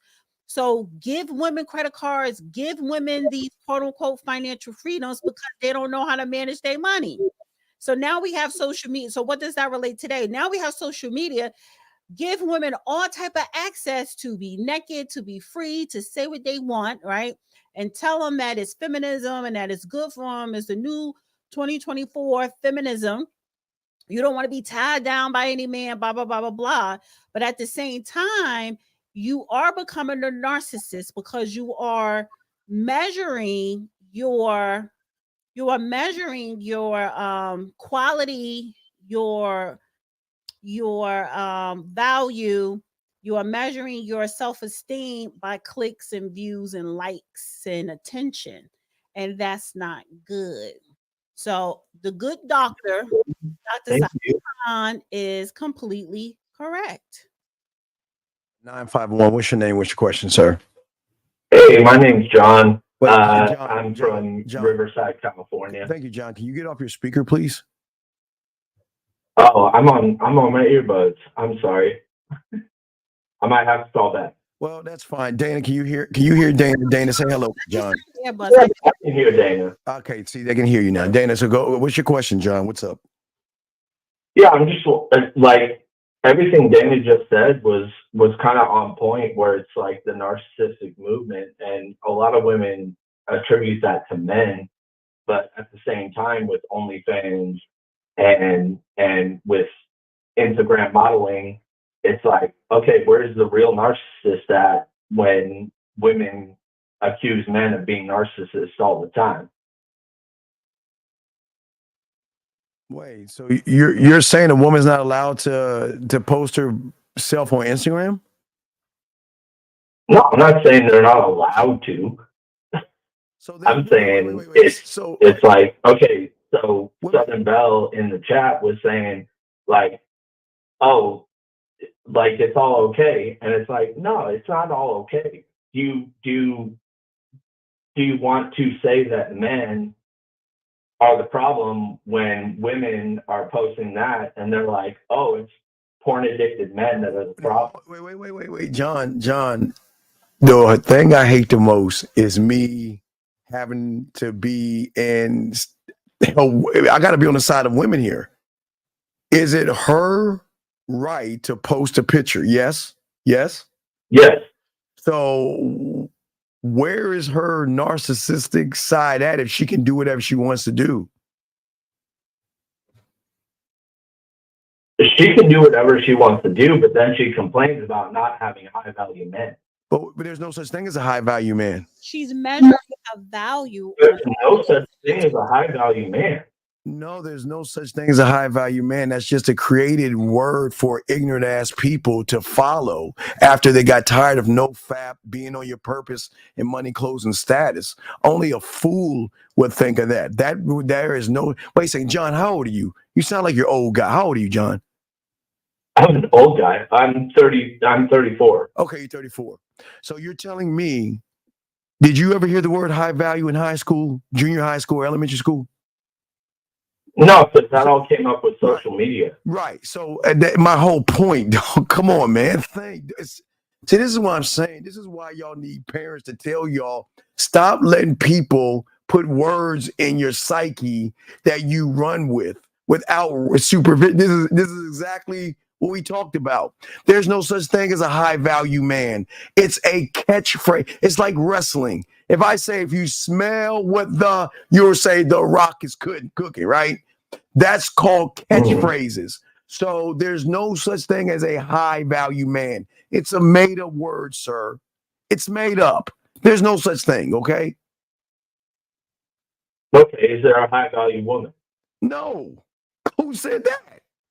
No. No, it's just a comparison. So that's all it is. Okay, but now let's get to the narcissism. So where is it written a woman cannot post a picture on Instagram?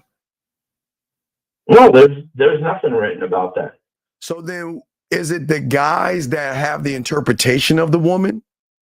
Is it the guys running behind the woman? Is it the guys? Oh, there's definitely the interpretation of the guys running behind me. So are we blaming women for doing what they can do? I don't understand. Well, are you blaming women and saying they're narcissistic for posting pictures on Instagram?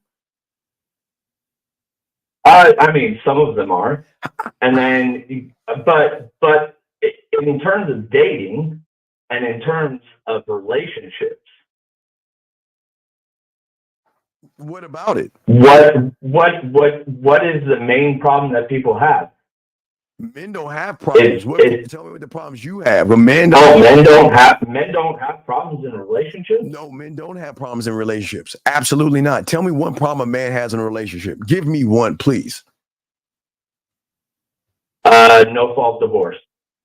Okay, wait a second. So I mean, that's a fucking huge one, man. Wait, John, wait a second. See, the problem with you incels and you red pill guys and you guys who don't have any game. I'm voluntarily celibate, not involuntarily celibate. But wait a second. I'm asking what is a problem in a relationship that a man has. You're saying involuntary divorce. How is that a problem? No fault divorce. Well, how is that a problem? So have you ever been married? Yeah, but I'm asking, how is that a problem to a man? If a woman if you get married and divorced, no fault divorce puts the financial burden on the dude. Okay, sir. All right. Before I throw in dating, I say that, but sir, listen. The divorce happened the moment she realized he had a tight pussy and he was weak. The divorce just happened later on down the line. Again, like we were telling the young ladies, there are telltale signs that someone is crazy. Well, there are telltale signs that the woman doesn't like you or respect you. It just doesn't happen at the tail end. He recognizes that you hate yourself because you allow her to disrespect you, raise her voice at you, and treat you like a child. But I guess we want to forget about all that, right? You want to go to the tail end. Well, let's go to the beginning. So how is that a problem for a man? I don't understand the question. I wasn't here at the beginning of the stream. You said, I just heard what I've heard. You said that men have problems in relationships. I'm asking you, what is a problem for a man that he has in a relationship? There are no problems as men. Men don't have problems. Weak males have problems, but men don't have problems with women because we can just get rid of them and move on. But I'm saying to you, what is a problem as a human? Oh, yeah, because the dating app streams, like all the dating apps are just very fertile for men. Wait a second. Wait. What do you mean fertile? Are women allowed to choose a suitable mate? Yes. Oh no, they are. So and I absolutely believe in the women's right to choose their mate. If you don't absolutely. So if you don't qualify, but it's not like you can just move on from one woman to another. Wait. What do you mean? What do you mean you can't? So that means you're already emotionally invested in someone that's not interested in you?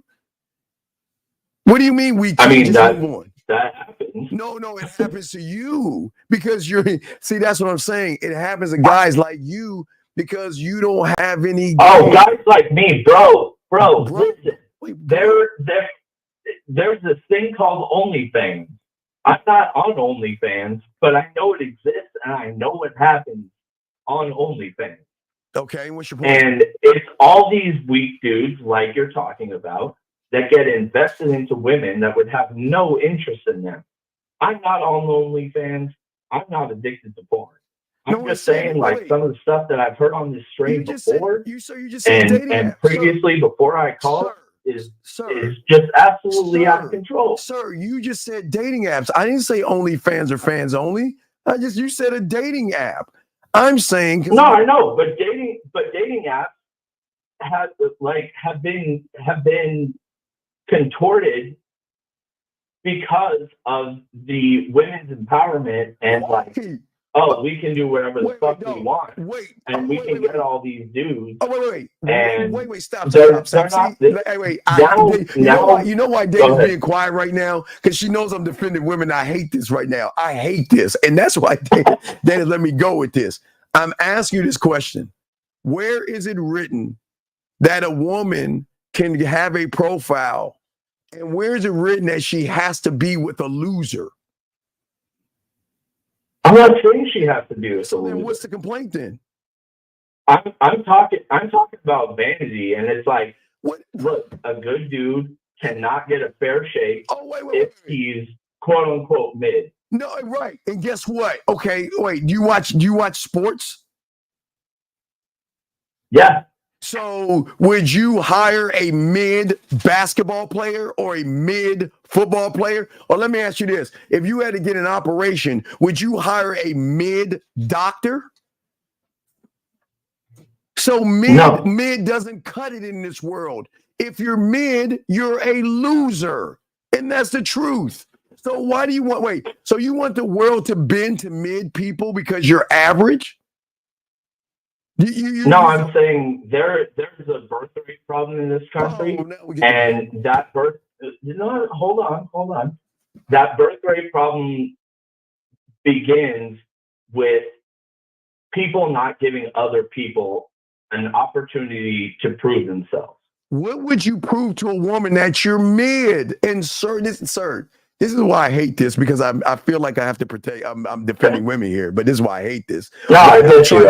I'm trying to educate you here. Women, if you got a tight pussy and you're soft and you're weak and you're quote unquote mid, nobody wants mid. Mid doesn't win in this world.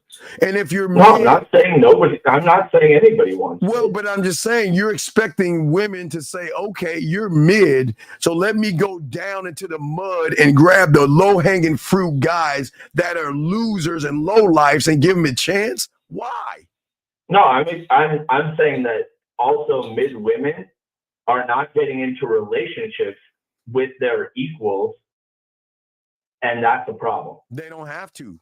Because there's losers that. No, they don't have to. Right. I'm not saying they have to. So what is the problem? I'm saying that's what is causing relationship problem and therefore a birth rate problem and a replacement problem in our culture, not just our culture in the U.S., but also around the fucking world. Okay, Dana, do you want to say something to him? Did you?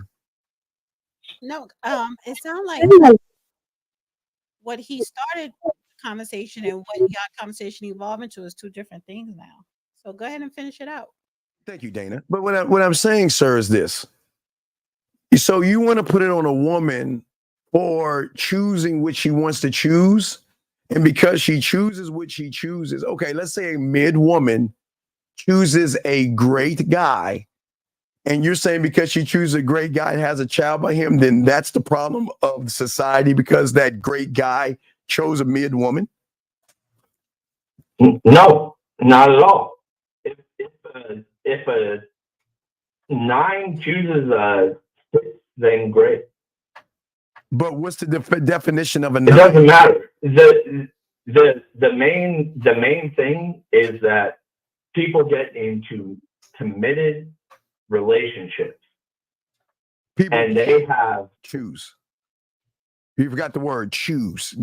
Say your sentence, but please put the word choose in there because there's no. Oh yeah, they absolutely have to choose. Right. So they choose who they want to be with. Yes. Whether it's a 10 male and a 6 female, or a 10 female and a 6 male. So they choose to get into a relationship because they see something beyond the superficial, and they get into a relationship and they build something that familially that is more significant than the vanity and the narcissism that we see out in the culture today. What is narcissistic about a woman showing her body because she wants to show her body? I don't understand. What is the problem with that? No, now let me say something, because now we're back to the original statement that he came in on. You're saying what is wrong with that? You could do what you want to do, but when you base your value on how many likes, how much attention that I'm getting, that makes you a narcissist. And a lot of these girls, females, and women, that's what they're doing. Whether you say it's okay or not, it does not matter. They become narcissistic when they place their value on, I'm going to show as much skin or sexiness so I could get more attention. That is a narcissist. But that's what I'm saying. But they've been doing this since they were in elementary school with the lipstick and all that. They've always. No, they were not. So now, because what the good doctor was saying, when we talk about social media today, it heightens, not just for the young girls, older women too, across the board. It's to the 1,000 power. Like, we're in the black hole of social media. So no, it's not like what it used to. Women, I said women since the beginning of time. Women, we are vanity driven. They always wore makeup. They always wanted to look pretty. They always want nice things. And that has nothing to do with what is happening now. The climate of social media creates narcissistic women at a higher rate than any other time on this planet or civilization. Dana, tell me something though. Does that create a problem relationally between men and women? Yes. How? Thank you. Okay, from an emotional woman's side, how? Explain to me. No, I'm sorry, bro, but she just said it from her side. I was on your side before I called, but she's speaking the truth. Her emotional side, yes. So how? I don't understand. Well, how is it? Where's the problem at? You still haven't explained what's the problem.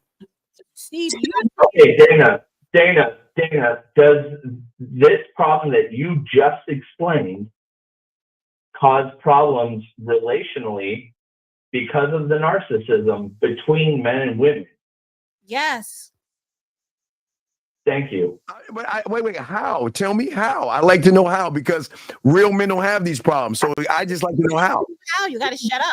Hey, real men, you're not David Goggins. I need to shut up if you want me to tell you how.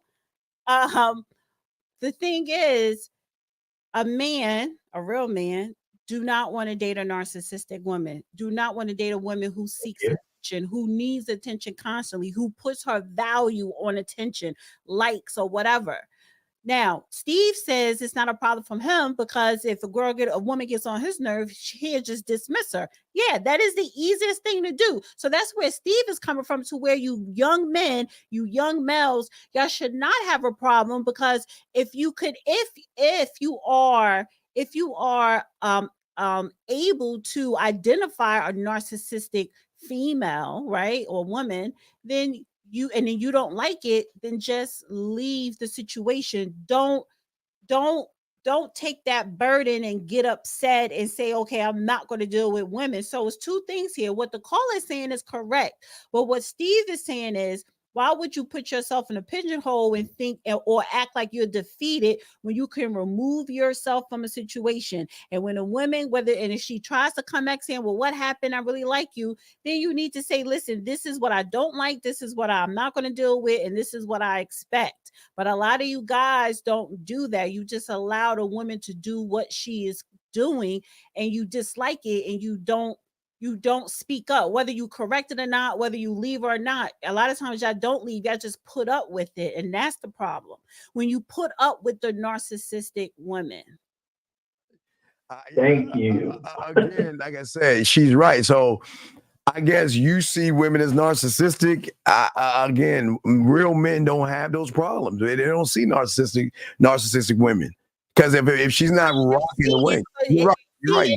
And if they may play with her for a minute and then put it away, or they just may not deal with her. It's just the point when you see it, what are you going to do about it? You have a choice. Right, you have a choice. And if you stick with it, you can't complain about it.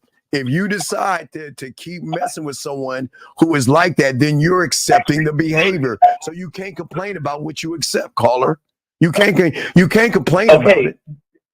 Caller / Jonathan did not complain that he was sticking with it.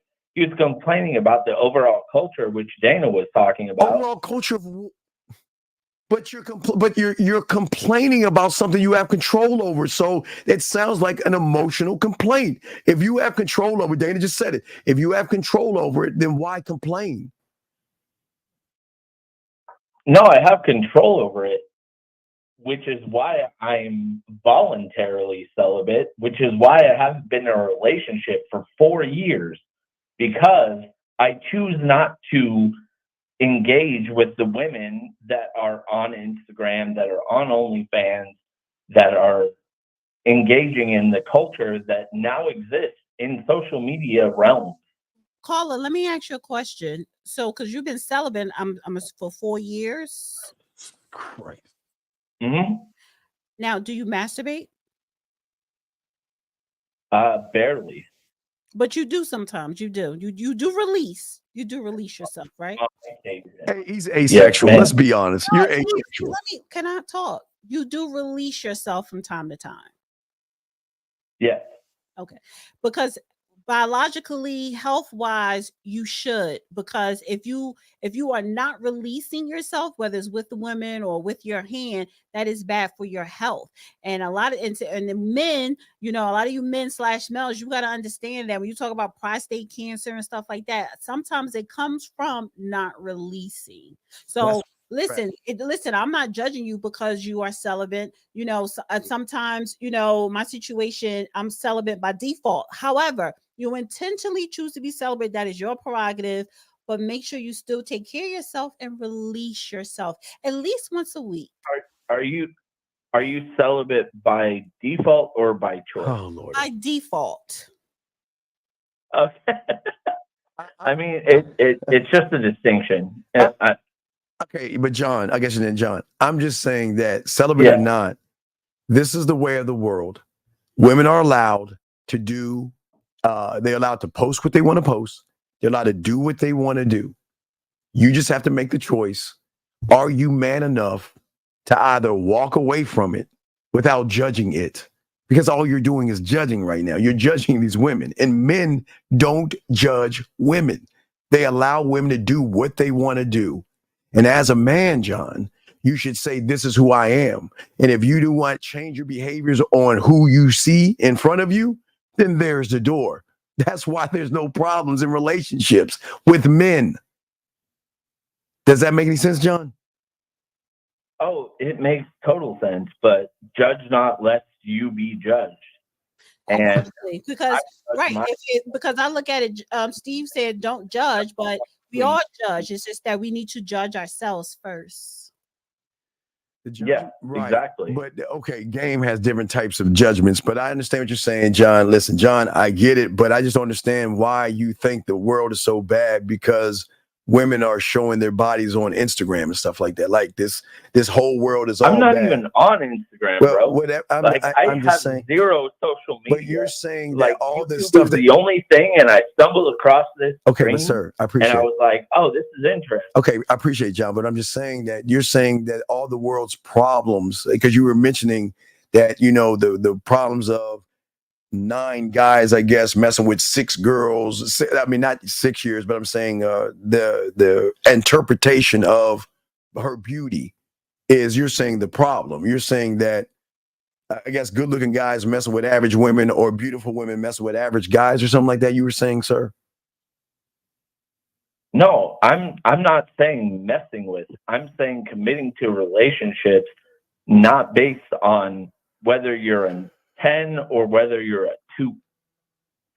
I'm saying you find the deeper level of a freaking human being and you commit to that because you know that that person is the right person for you. Okay.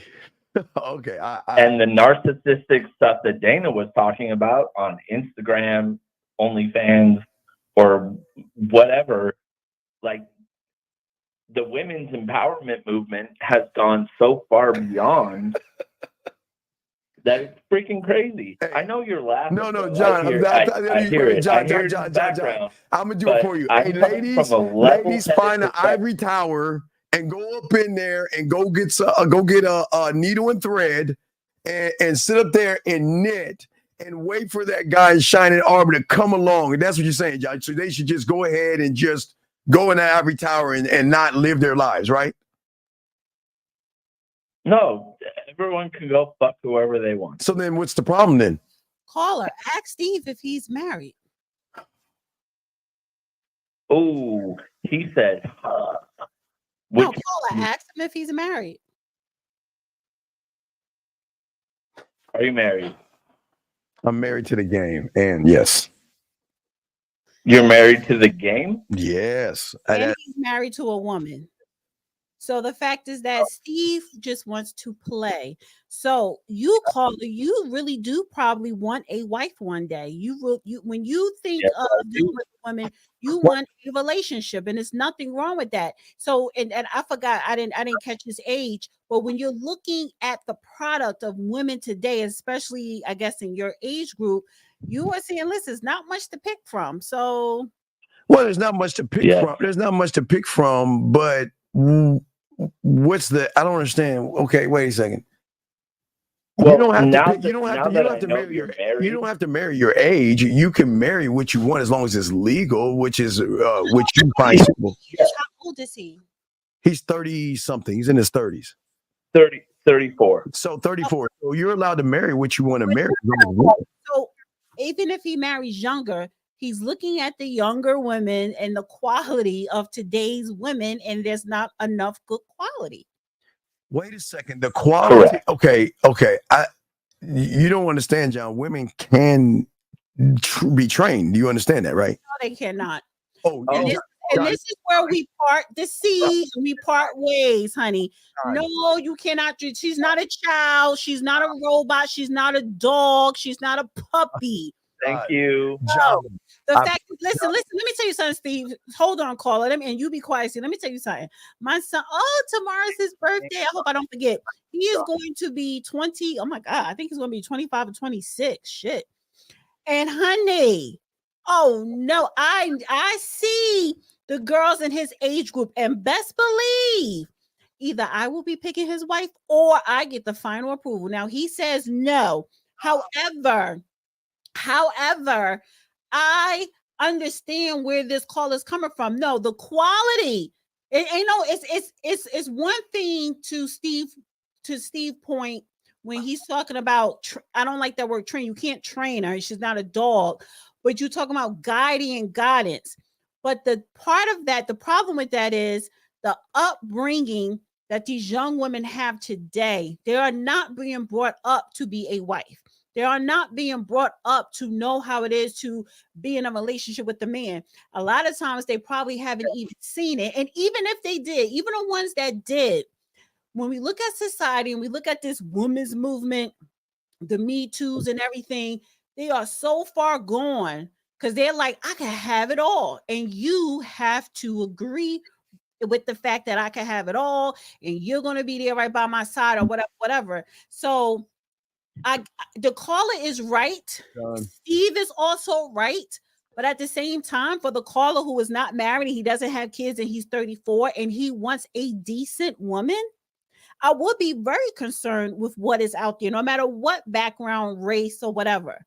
So, hey, good news, John. John, here's good news. You please, John, circle your calendar. Make sure you watch our show tomorrow with 5 real men that it will help you have understanding that until you learn what actual men do, that when a woman comes along, she will. Hey, listen, and a lot of women don't want to admit this. Listen, John. A woman will not change for average. Wait, listen, John. John, listen. I'm just out. Let you finish speech, John. Women will not change for average. I'm just being honest with you, John. They will not change at all for average. But I promise you, John, when they get around a real one, they will move that goalpost. But the key here, John, is MAN, not average. So I'm just saying, John, men are few and far between, John, but I promise you a woman will change her behaviors, her standards, and everything for a real man. If you're average, they're not going to do it, John. They are not going to do it. Matter of fact, you'll change for them. So you make sure you watch the show this Sunday. Your name is Keith, yeah? Keith. No, Steve, but not Keith. Keith. Do I look like a Keith? Okay. So, John, watch the show tomorrow. It's the phone. John, watch the show tomorrow because women will fight. Hey, John, of real men. John, yes, and women will fight that to the teeth and bone. But you know what? They know the truth. Real men married like you. Oh, yeah, all of them are. Most of them are married. Yes, most of them are married. Yes. Okay. Long-term marriage.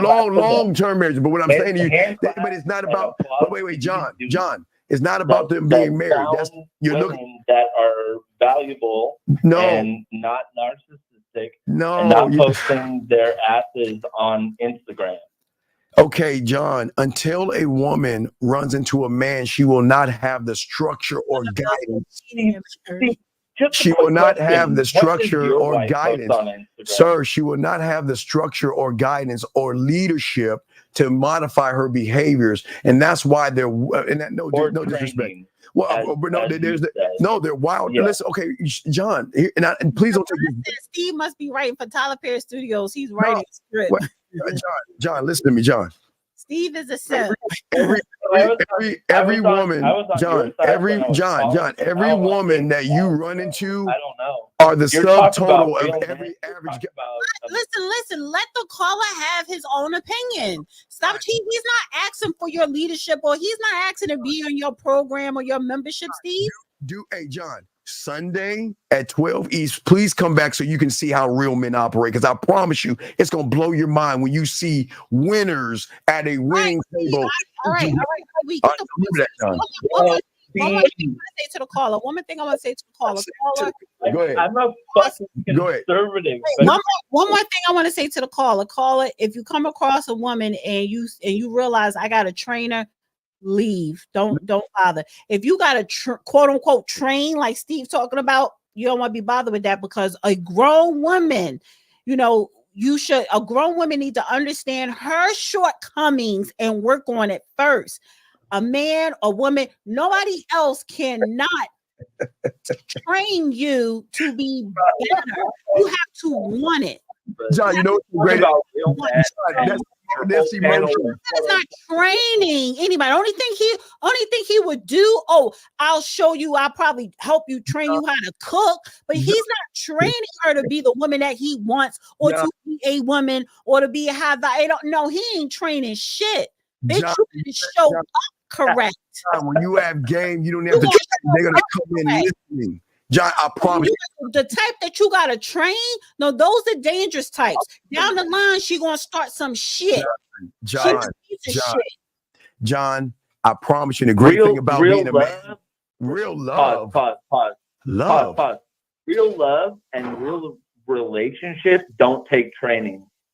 Hey, keep looking for love, John, and watch what happens. Keep looking for love, John. So what you'll learn Sunday, you'll learn with respect over love. If you want to be in love, that's what women are loved to follow you, find love and all other stuff. But if you are not demanding respect over love, then John, you can't do anything. So keep searching for that ghost. Demand?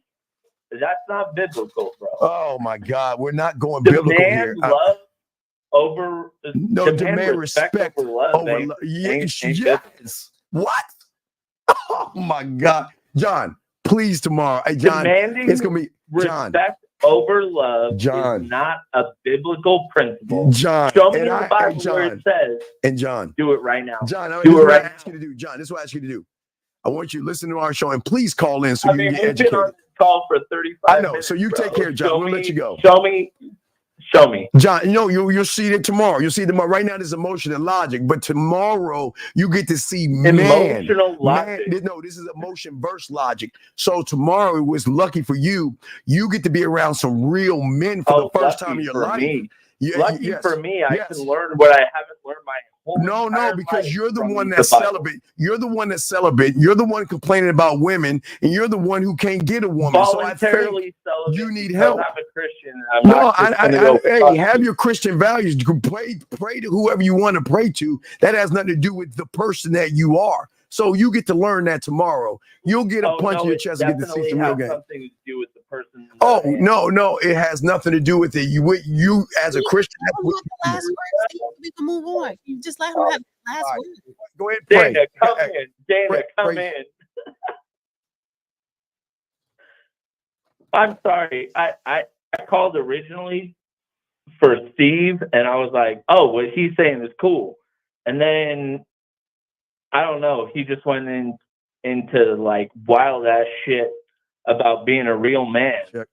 Yep, because I'm celibate and I'm 34 and I don't have a wife. No, it's okay. No. Caller, you can get the truth. Listen. Caller, my name is John. Jay, you're not ready for Jay. Just listen. If you're ready for the truth, you'll get it tomorrow. And you ain't gonna like it, but you'll get it tomorrow. Oh, I'm gonna get it tomorrow. Yeah, you'll get it because tomorrow. No. Because tomorrow you get to see real men. This is a man and a woman. So this you get to see it tomorrow. You'll get to see it tomorrow. You'll get to see it tomorrow. The men that now, and these guys can get ready for this, John. They can get the thing that you can't get, and that thing comes to them, and that's women.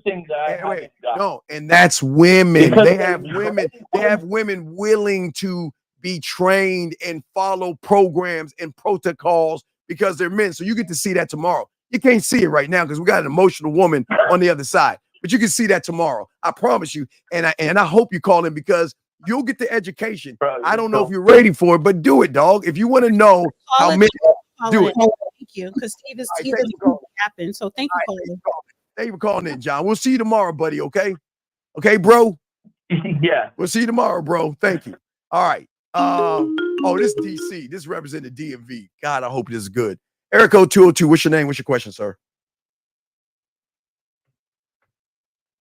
202 going once. 202 going twice. 202. He's from DC. Damn it. All right, gotta let him go. I thought we'd have someone in DC. But go ahead, D. We can keep going. Oh my Lord, have mercy, man. D. I don't know why you want these guys to get all emotional and look for all that love stuff, man. And you want to see why they lose, man. Oh, it's terrible. It's terrible. You're so busy yapping, your friend came in the chat and you missed it. Shout out. Oh, wait, my friend? No. Hey, shout. If that was 1950, I'm sorry, I was handling something, but yeah. So you're talking to me, so he wasn't talking to you. Okay, she was talking to you. Okay, do I need to post what we were saying to you? No. Okay. Area code 202. What is your name, sir? What is your question? Hello? Yes, what is your name, ma'am? Oh, my name is Salome. Okay, can you speak up, please? We can't really hear you. Can you speak up, please? Yes, I can speak up. My name is Salome. Salome, yes, ma'am. How can we help you, Salome? I have a question about my relationship. Okay, what's going on, Salome? Okay, so he has put hands on me before, and we're working on a relationship, and we spent a year and a half apart. And I take accountability for my part in it, and as far as certain things, without getting all into it. But I want to know, like, if it's wise to continue a relationship. Well, he's my husband. It's not like just any relationship. Seeing that he has made changes, and I'm seeing actions and not just words. Well, I don't know what Steve is doing, but I'll go first. But listen, first thing I'm gonna say is no, don't stay. Now you're married. Do you have kids? I have a child. Well, I was married before, and my first husband passed away from cancer. Okay, so he's your second husband. So have you put hands on him? I've had reactions to putting hands on him to certain things. Yes. Okay, so it would sometimes he would hit you first, sometimes you would hit him first. I can say that, yes. And the reason why I'm asking is because, and I appreciate you calling and sharing your story. It's a very serious situation, but I think that you guys should stay separated, and probably seek counseling separately. If you want to stay married, I think you guys should eventually, after seeking counseling separately, to seek counseling together. But I think you should be separated, because if you're touching him at times, he's touching you at times, that's not a healthy marriage at all. And then you have a child, even though it may not be his child, but you have a child that is watching it. And then it's like, if your child have never witnessed it, you may think the child hasn't witnessed it, but the child hears the yelling, the screaming, the arguing. The child sees is some type of tension there, and the child probably has seen, the physical altercations. I just think you guys need to completely just be separated and have your own individual counseling. And before you even think about mending the marriage, you need to individually have counseling and then have counseling as a couple. But I don't think this is a healthy marriage at all. Falame, I just want to say this first off. You have to do what's right for you. I cannot tell you what to do. That's how we work here. I can't tell you what to do, but I can, I agree with Dana. I would just say, if it were me, let's just say I put it with me, because I don't want to tell you what to do. You wouldn't even be around. I would have already gotten rid of you. But as a woman, and I can listen, this is why I'm going to take your situation and talk to the women and talk to the guys, both sides. Ladies, if a man starts to mistreat you and raise his voice, leave, period. If he disrespects you, leave, period. Stop have babies, stop getting married. Because Falame, let me ask you this question. When was your first argument with this guy? Because how long have you been married for, ma'am? How long have you been married for? Since 21. Since 21. And how long have you been with this person for? 7 years. 7 years. So you're telling me in the 7 years that you didn't recognize that this person was not the right person for you by the disrespectful things that he did to you? Well, that's not really how I operate. No, it's not how I'm not asking about how you, okay. I'm not asking about how you operate. Just ask you a simple question. Before you got married, did he put his hands on you, disrespect you, or abuse you mentally or physically before you got married? Yes or no? Yes. Before you had a kid? Yes or no? This is not his child. Okay, his child. Okay, so it's your child. So let me ask you this question. So if he put his hands on you or abused you in some kind of way before you got married, now let me ask you this. Did you put your hands on him before you got married? Plainly, yes. So okay. So this is why this is why, gentlemen, I tell you, game is so important. You shouldn't even be with him, and he should not be with you. y'all are not right for each other, because you guys are living a very abusive relationship. Do you have a son or a daughter, ma'am? A son. And this is not good. This is not good for your son to be around that kind of thing, because what you don't understand is you, even though you think you're hiding your son from this, you're teaching your son how to treat women. By the way, not only you're treating him, so he's saying in his mind, he's thinking, well, I guess it's okay for women to put their hands on me. And then from him, your husband putting his hands on you, he's saying it's okay for me to put my hands on a woman. So y'all guys are creating this thing that's going to carry on. And what I'm saying is this: you knew he ain't shit, but yet you married him. Why did you marry someone that was abusing you? Why would you marry someone that is not beating you down, but, and I'm going to twist it. If he was around, I'd ask him the same question, but I'm asking you, why would you be with somebody that doesn't really love you or care about you or respect you? Well, the way that I learned love, didn't necessarily, like, putting physical abuse wasn't exempt in love in my childhood. So I'm not saying that it's okay. And I also want to clarify that we all have this image of, domestic violence. Of course, it's not okay, but I don't want to paint a general picture of my specific, and I understand you're speaking generally to an audience, or, but I don't want to paint my specific situation and make it like Enough or anything like that. That movie Enough, it's not like that. No. Can I say something? Because I need to clarify that. But yes, like, as far as there's been things that have happened, absolutely. Have they happened around my son? Once, yes. And that was the time that we separated, like I said, for a year and a half. Now, we sought counseling alone. We sought counseling together. And there's counseling involved ongoing.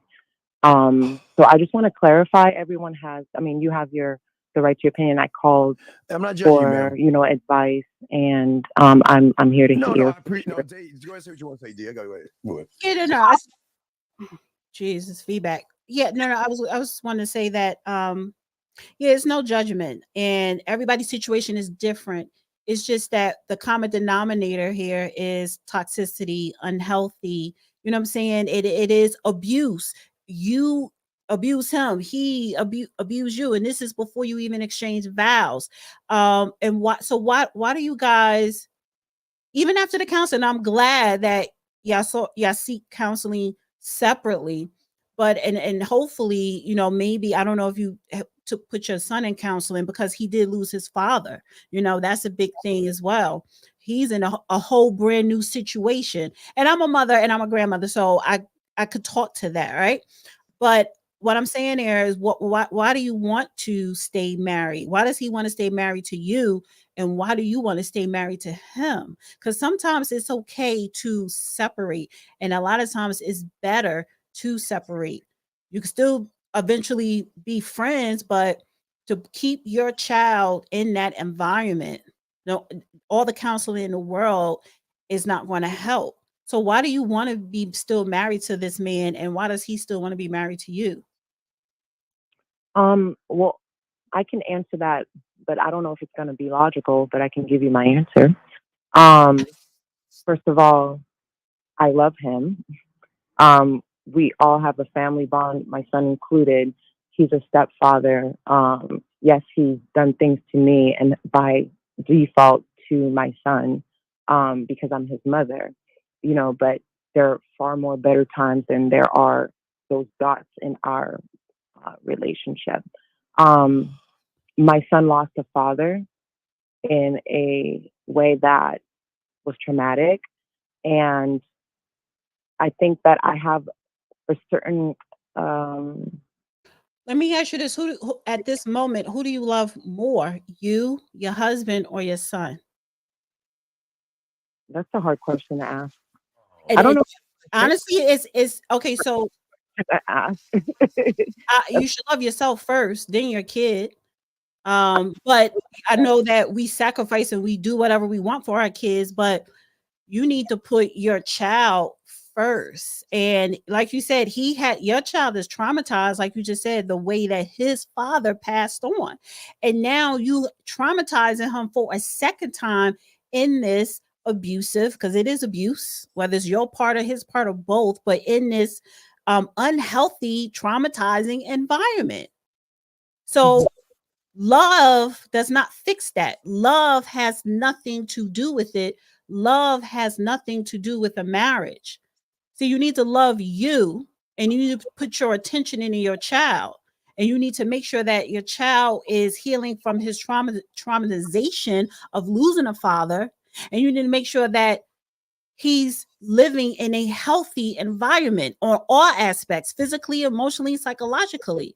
No, you cannot. How old is your son, may I ask? I'm not going to answer that. Okay. But if he's young, right, like if he's before a teenager, and that is a vital time to where boys do need a positive man role model. That what do you call it? That rite of passage. Yeah.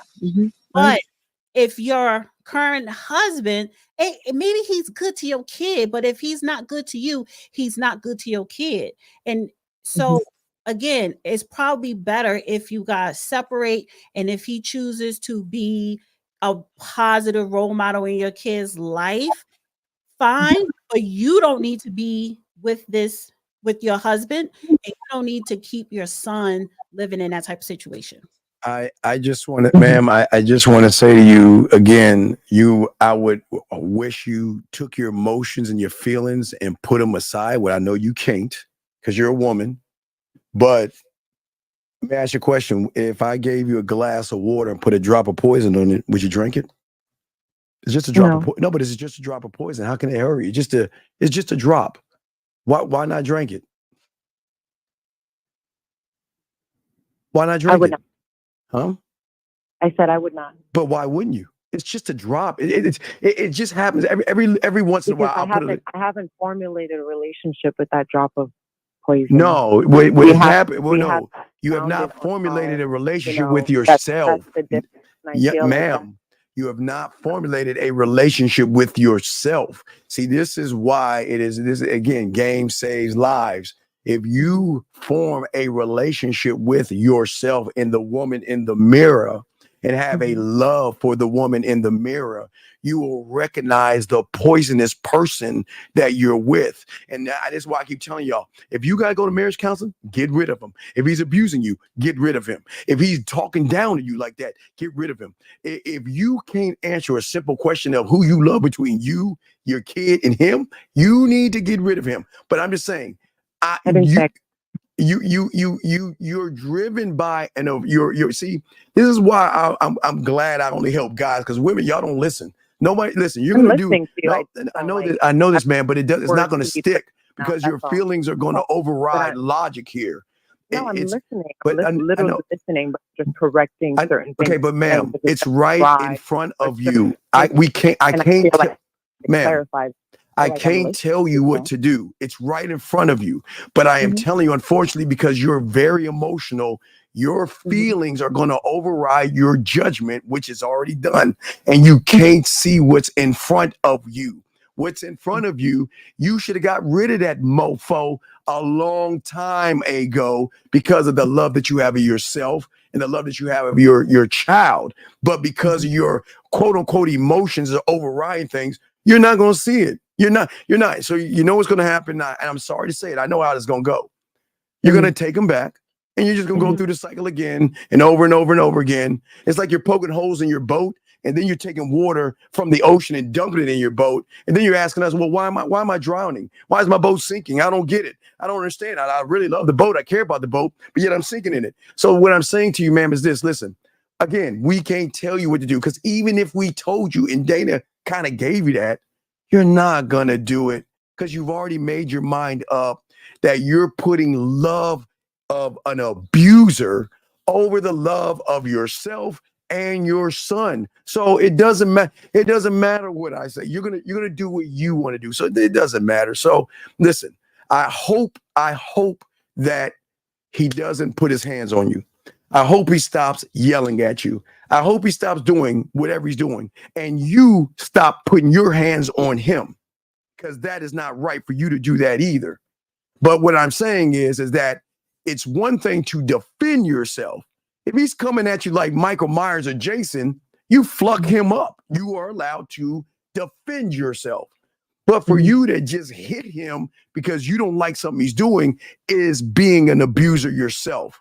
So what I'm saying to you is that everything we're going to say is going to go through one ear and out the other, because your decision's already made. The decision was made before you even called in the show, but we're entertaining this. But again, your emotions are overriding what's in front of you. Logic is right above that, where you can see what's going on and utilizing this excuse. And I can't stand people saying, well, abuse for me was something I recognized when I was young. You know what happens with children who see abuse? They either do two things. One, they either become the abuser because they learn that thing, or they realize, now I know what an abuser is, and now I have an idea, a blueprint of what an abuser is. So if I recognize that in somebody, then I know I don't need to be around that person. So what you have done is you're kind of like, listen, you choose to be there, so you can't be a victim. I can't feel sorry for you. You choose to be in your situation that you're in, but we cannot tell you what to do. You take all these things that we told you. Hopefully you'll wake up and start loving the woman in the mirror and start loving your son and get him out of this situation before it's too late. But it's your call. D, you can talk to her. I'm done with that. Yeah, I just got one question. How is your finances? Do you rely on him financially? He provides, but my first husband was good. Oh, you receive money from your first husband. Right. So you have your own money. That's what I'm asking. It's not a financial thing to where some women stay in a marriage because financially they can't just get up and leave and, provide for themselves. You have your own money, basically. Yeah. Yeah, and listen, it's easier said than done, but I think this is going to be a very hard decision for you to actually do, but you need to do it. You need to not stay in this marriage. And I think that, even if your son says he's all right, I think he needs to have his own therapist. You need to continue with your therapy. I think that's great. And you need to do self-reflection and just start loving on you a whole lot more. But you do not need to stay in this marriage, because that was your initial question. Should you stay? I don't think you two should get back together and resume the marriage. Yeah, if you stay, please get your son therapy. He's going to need it for the rest of his life, because he's going to see what mommy and daddy are moving. And this is what hurts a lot of young boys. And this is why a lot of young boys feel like Diddy. It's okay to grab a woman, kick a woman, drag her, and all this other stuff, because maybe he's seen it as a youngster and said, okay, well, if my mom accepts it, then I'm going to accept what my mom is happening to her. Then that's cool. I can do that to somebody else. So I'm just saying that you're not looking at the bigger picture. You might, I'm not saying you are, you might be creating the next generation of a person that is going to abuse a woman, because he's going to learn from the two individuals who are not responsible enough to look at a bigger picture to say, we're not compatible, goodbye. If he was a man, he wouldn't be touching you. He would let you go. And you need to woman up and listen, no, don't woman up. Don't do that, because you're not going to do that. Mother up. How about that? Instead of womaning up, why don't you mother up and look and put your child first instead of your feelings first? And look at it through that young boy's eyes to see what his mother is allowing to happen to him, and seeing what's happening, what you're doing to that. So why don't you mother up first? You're not going to woman up first, because you're too many. Let me just add this one more thing, and I'm going to throw it to you, Carla. Just one more thing. Here's another good indicator, because you should not stay. And I think you should convey that to your husband. And this is what's going to snap you out of it real quick, right? When you tell him, we should not get back together. We should legally separate, because I know it's a process, and then divorce or whatever. Just say we should legally separate. I guarantee you, he is going to try and get some of your money that your first husband left you. And that is the number one indicator that's going to help you push you over that finish line to know that I know I'm making the right decision. I know that he is not good for me and I don't need to be in a decision, because he is going to ask for alimony depending on how much money your first husband left, because you told him how much money you got from the death of your first husband. And make no mistake about it, he's going to have his hand in that piggy bank. Dana, it doesn't matter about the money. The money doesn't matter. Sometimes certain things like that snaps the person right back into reality. And that is a number one indicator that that's why you should not be in this marriage. I guarantee you, which you should say to him, let's legally separate. And then you want to see the behavior. How is he going to take that when you tell him to separate? Shouldn't the son do that, Dana?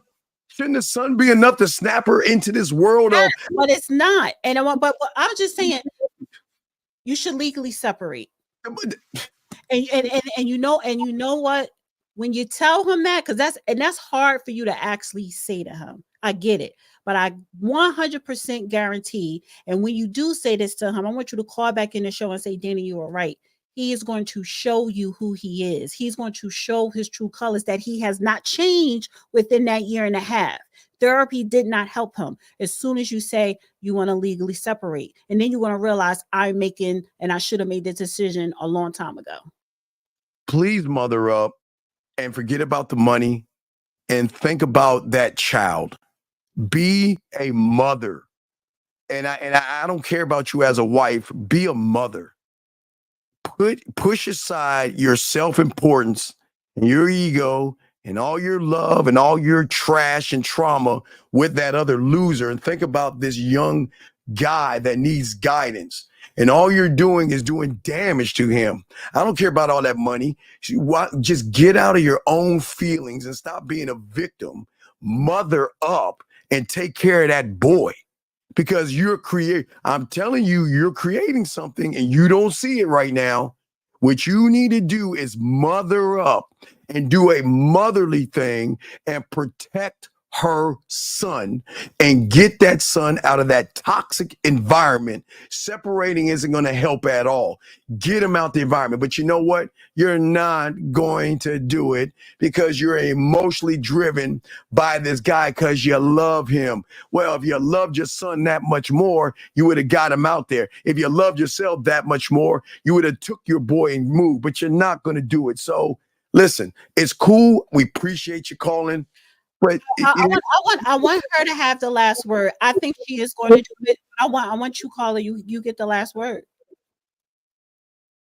Well, he actually came. He's actually listening. Anyway. Like I said, we have moved. We have done all of that. But I'm listening, and I appreciate your advice. Thank you. Appreciate the call. Thank you very much, guys. This is why girls need dads. I want to stop because I want to say I appreciate the caller calling and sharing her story, because it's none of our business, and she didn't have to. But it goes to the topic of what is going on when we talk about the Diddy and the Cassie situation. And her situation is just one of many of millions, and then I see some women in the chat, particularly beautiful, saying you will never be her, whatever. Don't do that, because you don't know what's going to happen when you get married, when you're in a relationship. You don't know what you're going to encounter.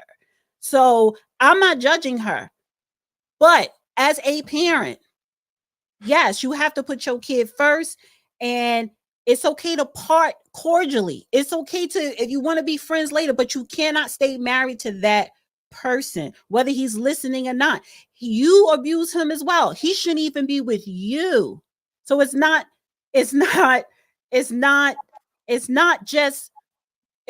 us talking bad about him. She has a problem too. So they don't need to be together. Dana, the problem is not. I'm past it. Forget about the marriage.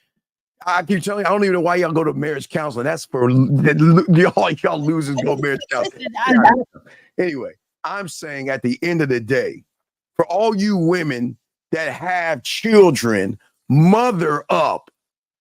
I don't care what you feel and what you think and your love. Why don't you look out for that young child and do the motherly right thing and cut that loser off? Now, for all you women out there who don't have any kids, why don't you start loving yourself? But that's a hard thing to do because you don't know what love is, because a lot of you never had a father that told you and taught you what love is. But you know what? This is why y'all ladies can learn game. Game works for you as well. You can learn how to love yourself, because when you love yourself, you set a standard for abusive men. And that's why we keep telling y'all ladies, there are more abusers, males and incels out there than there are men.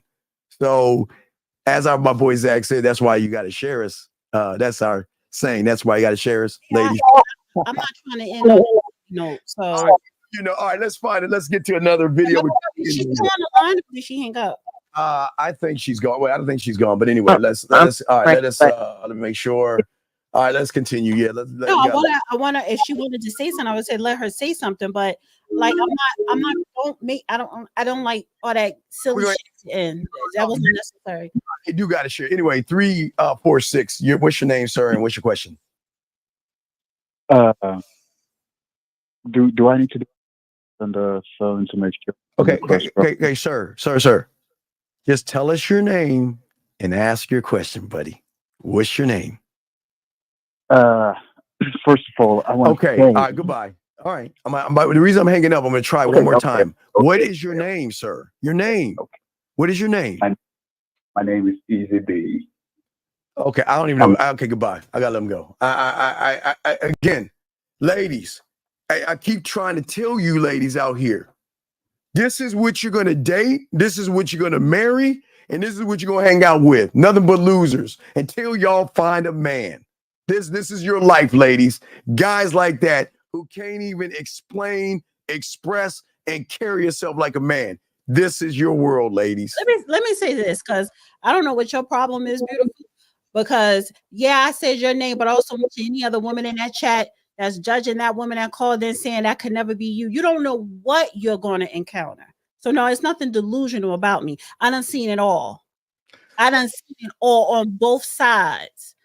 So you don't know what situation you're going to be in.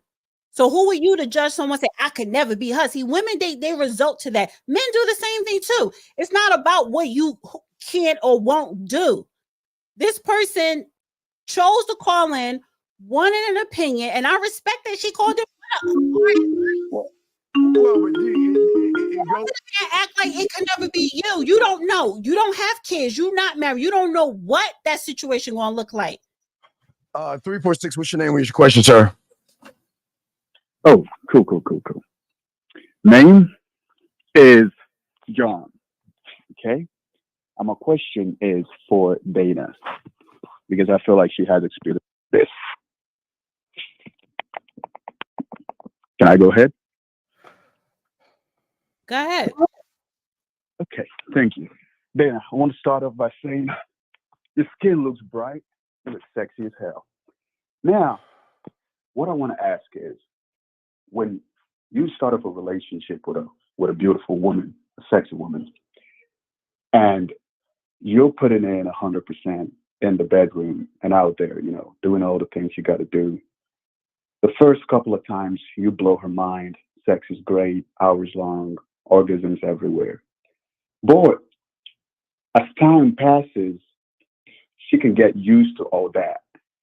Now, you already gave her 100% about a couple of months in.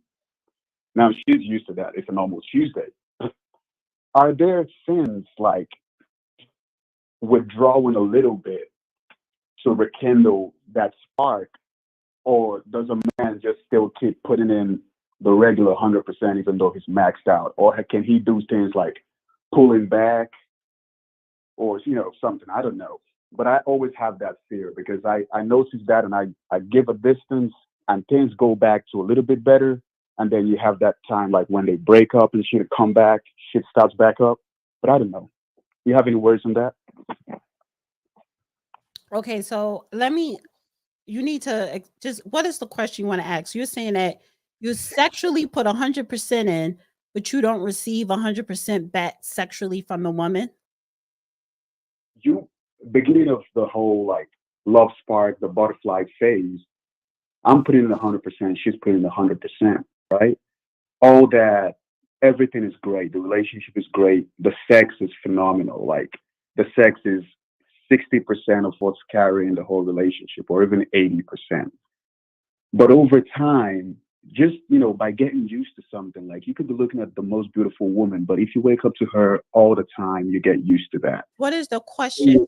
That's what I'm saying. How can you rekindle that spark later on if you've already hit max and she's used to maximum? You understand? Spark. I mean, either you're compatible or you're not. A lot of times, or a lot, and this is by the good doctor Sadia Khan.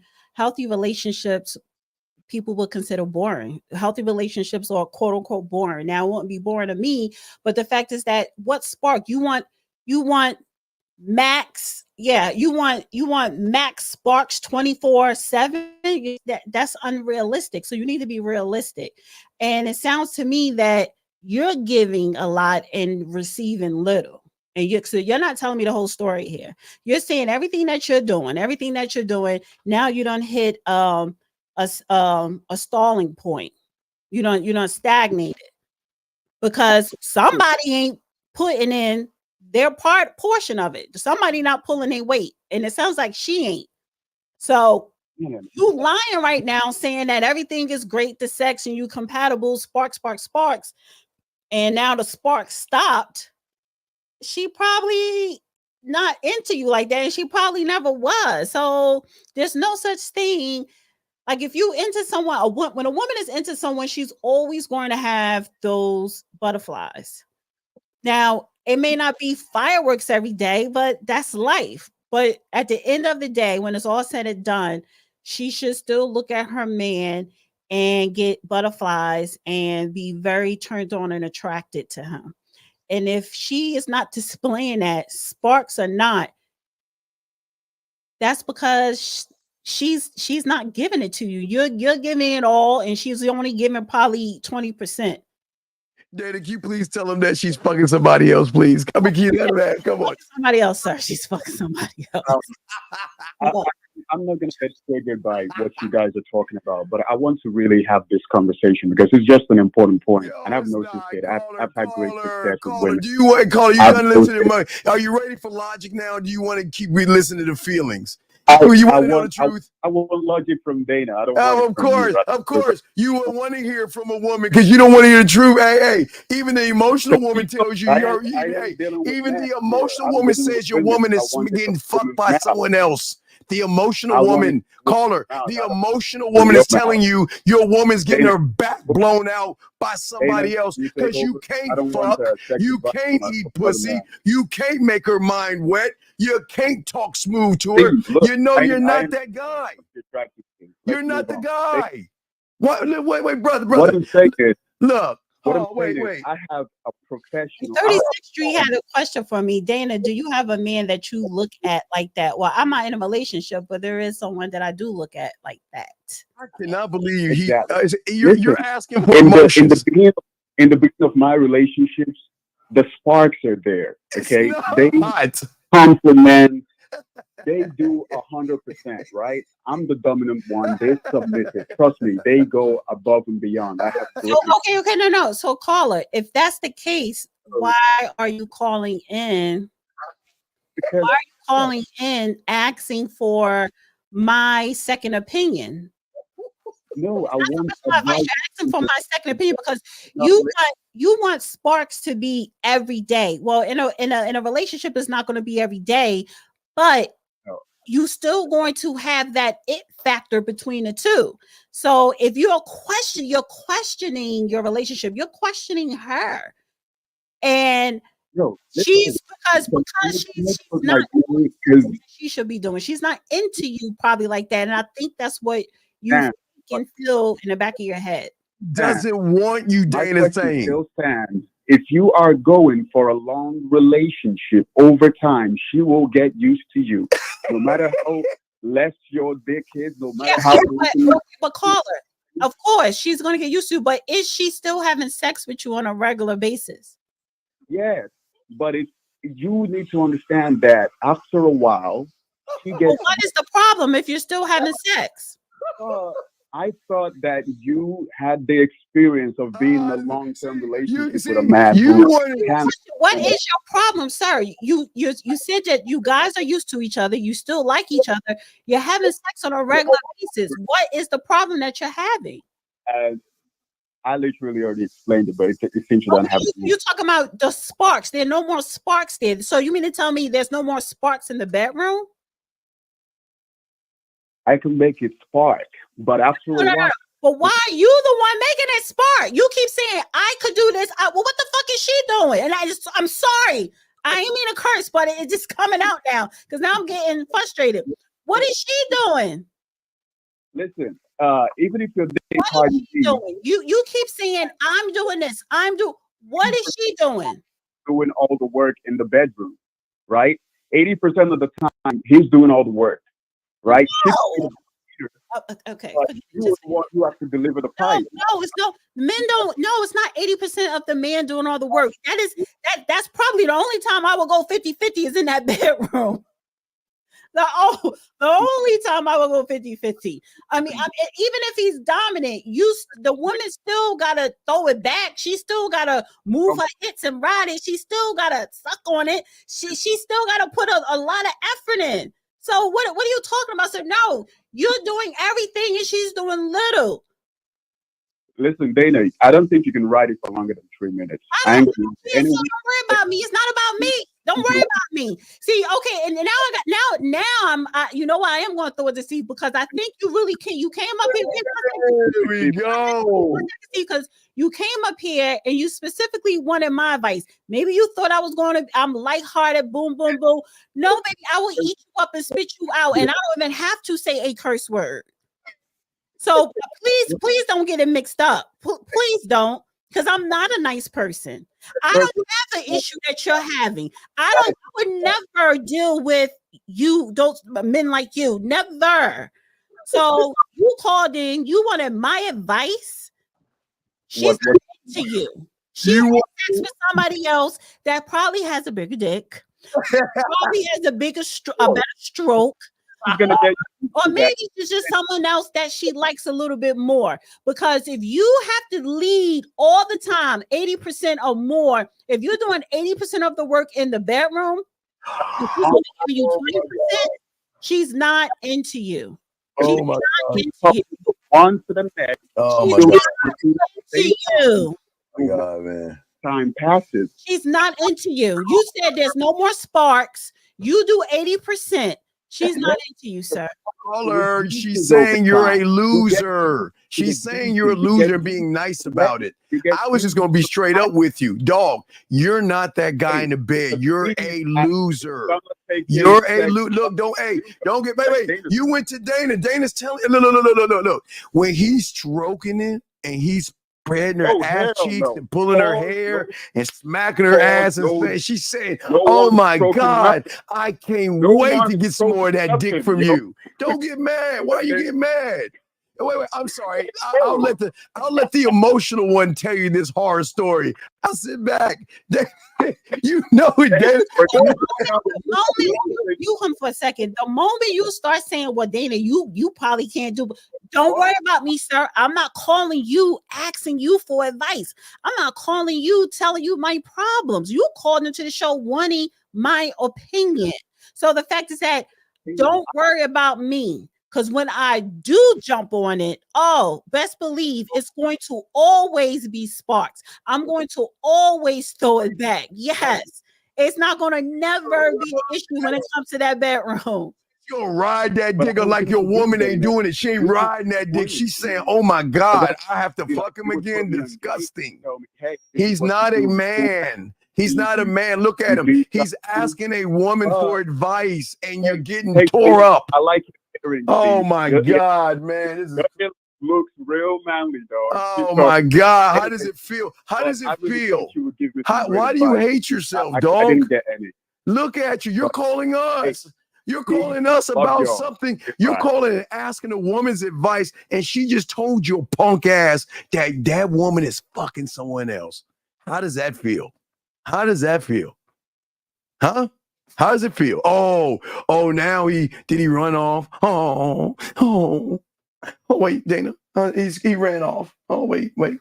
I'm sorry. I apologize. I know how it feels. You're putting 80% in and you're stroking and stroking and stroking. And he doesn't want to be with you. I understand it, though. I don't know. I want to talk to Dana. Dana, I understand, Dana. I don't want to talk to Steve. No. Dana, please tell me. I mean, I'm stroking all the time. And our relationship has got to be 80%. So dumb. All the time. I mean, come on, man. This is crazy. Are we serious? Let me tell you something. I am not even in a relationship, but I have a big old crush. You know what I'm saying? So it is the sparks. It's not always fireworks 24/7, but it is something. It's that thing inside of a woman that she has for that particular man all the time. 1.5. And when he called in with this long story and then the question or whatever, and then he got defensive, that thing that she's always supposed to be there. You know what I'm saying? Even when you're comfortable in a relationship, only thing he got to do is just ignite that thing in her. That left his girlfriend. She doesn't have it. She does not have that in her no more for him. Man, I think he realizes that. No, he was no different from the woman that called in.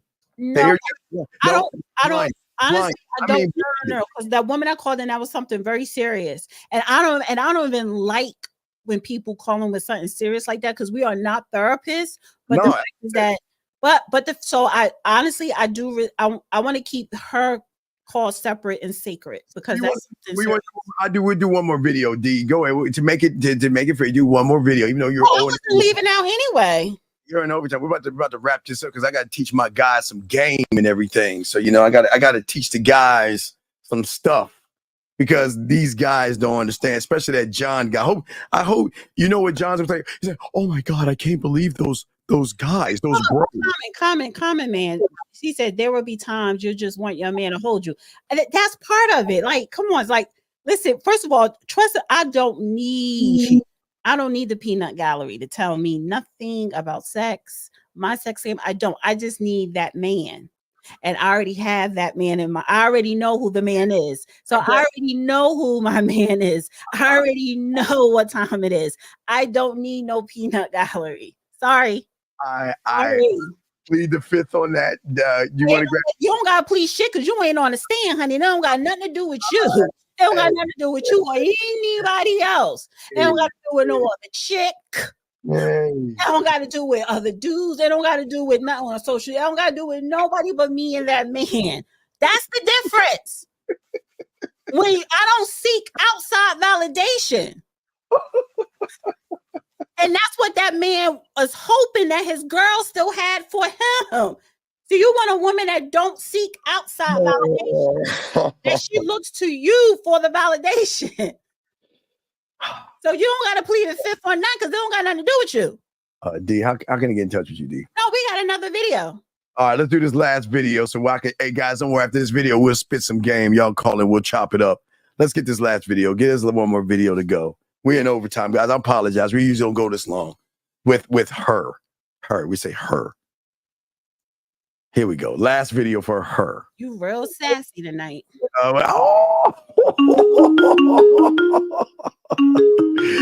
on 1 second. 951, what's your name? What's your question? Oh, yeah. My name is John. John, will you turn on the back? What do you want, John? What's up? We told you tomorrow, John. You get to watch some bros tomorrow. What's up? Oh, yeah. You're just tripping, bro. Bro, you get to see some men tomorrow, John. I told you tomorrow's gonna be Christmas for you because you finally get to be around some men that get women, that have women that want them. Women follow programs and protocols. So you finally, for the first time, you're around women that you get to meet real men that move real. That's gonna be tripping. You said my name in the podcast. In the fucking stream. Oh my God! Did you say the F word? Oh, bro, what's the deal, man? It's mean. Oh, it's mean. Oh, I'm sorry to hurt your feelings. But look. Tomorrow's Dana's Christmas. Right, you're wrong, bro. Hey, bro, watch tomorrow. And then when you call in tomorrow, I'm going to be quiet and I'm going to let the wolves, the sharks, and all the real men. You're fucking married. No, sir. I'm just no. I'm only one of five. Look, quote unquote. I'm telling you, you're gonna get around pipe hitters. So please know this. They're just like me. There's no tolerance. So I'm telling you, you'll be some. Hey, look, you're gonna be around some real bros. Excuse me, not bros, but brothers. So please just be careful, okay? Just remember that. Brother. Yeah, just remember that. You're gonna be you're making it racial. No, I'm not making you call me bro. I'm just saying. I'm just saying, look. Hey, I said bro. John, tomorrow you get to meet real men that discuss real issues that winners do and not losers, okay? That are married. That have women that do their thing. Quote, they're women. That do their thing and have women, they have women knocking down the door trying to get at them. That's shocking. You don't have to go after women. So shocking women come at them. You have women that knock down your door. Okay. Hey. Anyway, we gotta let Dana finish out, so we'll let you go, buddy. Okay, bro. All right, we'll see you tomorrow, bro. Okay. All right. So anyway, all right, D, what you got for us, D? All right, guys, we're gonna have a good show tomorrow, guys. Fellas, what you got? Okay. Unfortunately, man, a lot of so you would never live. Yeah, I think unfortunately, man, a lot of men would rather be miserable than vulnerable. And rewind. Let me sit over here. I don't want to sit by here. A lot of men would rather be miserable than vulnerable. And what I mean by that is a lot of us suffer from the I'm cool syndrome. I'm good syndrome. When in reality, we know exactly what it is that we want from you, and we be hoping that you figuring it out one day instead of us just sitting you down and saying, look, baby, I need this from you. And a lot of women, especially a woman that's in a relationship, a woman that loves you, if you're able to have that kind of open communication, say, baby, I need, again, not want, not would like, not possibly, I need this from you. She gonna make it her mission to meet you there.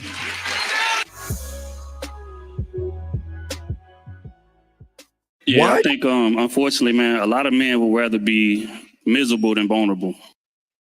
Why do you want to leave with that cockamamie book? I'll let you have it first. Gentlemen, this is why. Gentlemen, y'all, man, go. Hey, D, I'm going to give you the floor on that bullshit. That's, you know that's wrong. There's nothing wrong with being vulnerable. We are all vulnerable at times. When a man sees his child being born for the first time, that's the vulnerable, state that he's in. When you see her walking down the aisle, your bride, you could be a little vulnerable, but it's nothing wrong with a man being vulnerable. When your child is hurt, and helpless, and you as a parent, as a father, you can't cure your kid, you're vulnerable. So yes, men have vulnerabilities. Men can be vulnerable. Don't walk around, I'm good, I don't need no blah, blah, blah, blah, blah. Because sometimes you can get in your own way. Gentlemen, thank you, Dana, for that. Appreciate that. That bullshit. Gentlemen, listen. Now, wait, okay. And when he said, just tell her what you need, I wouldn't use need. I just wouldn't use need. But go ahead, Steve. Gentlemen, I've always told you guys, if you want to cry, get in your car, drive to the countryside, and boo-hoo your little punk ass feelings that you want, and then get back into the game. Gentlemen, the thing that a woman is going to do in your life is going to say to you, why don't you open up to me? Why don't you tell me how you really feel and express yourself? Guys, the moment you do it is the moment she's going to lose respect for you. You have got to be the rock, okay? I'm not saying don't be proud of your child being born. Don't be proud to walk your daughter down the aisle. But y'all have got to take your hearts and put it in your pocket. That's why I told you guys to watch Shogun. This is why I tell all you guys, if you move like 2 more seasons. Yeah, I know. I'm excited. If you move like Shogun, you're good.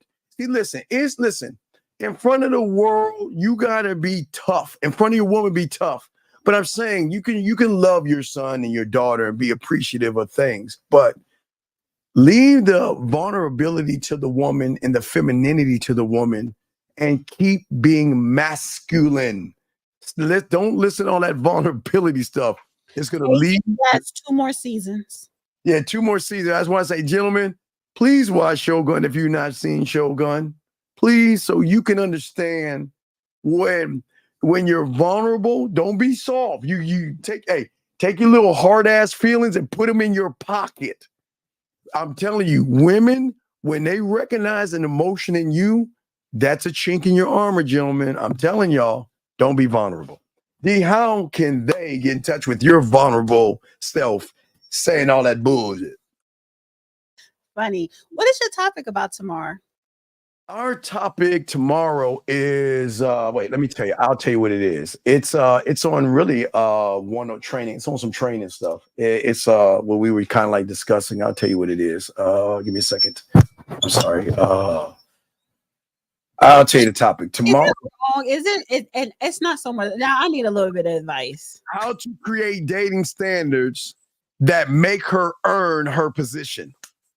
How to create dating standards that makes her earn her position. I'm not tuning in for that. No, you're gonna tune in. You'll tune in just to watch. Anyway, I'm just saying. But this, I wanna leave out. I have a little bit of advice. I don't like the fact that why is it? I don't know. Maybe I shouldn't ask you because you're poison for me to ask you this. Because I don't like. It's not that I don't like. It's like. It's like. Well, how can I put this? Because it's very authentic, right? It's very authentic. It's not.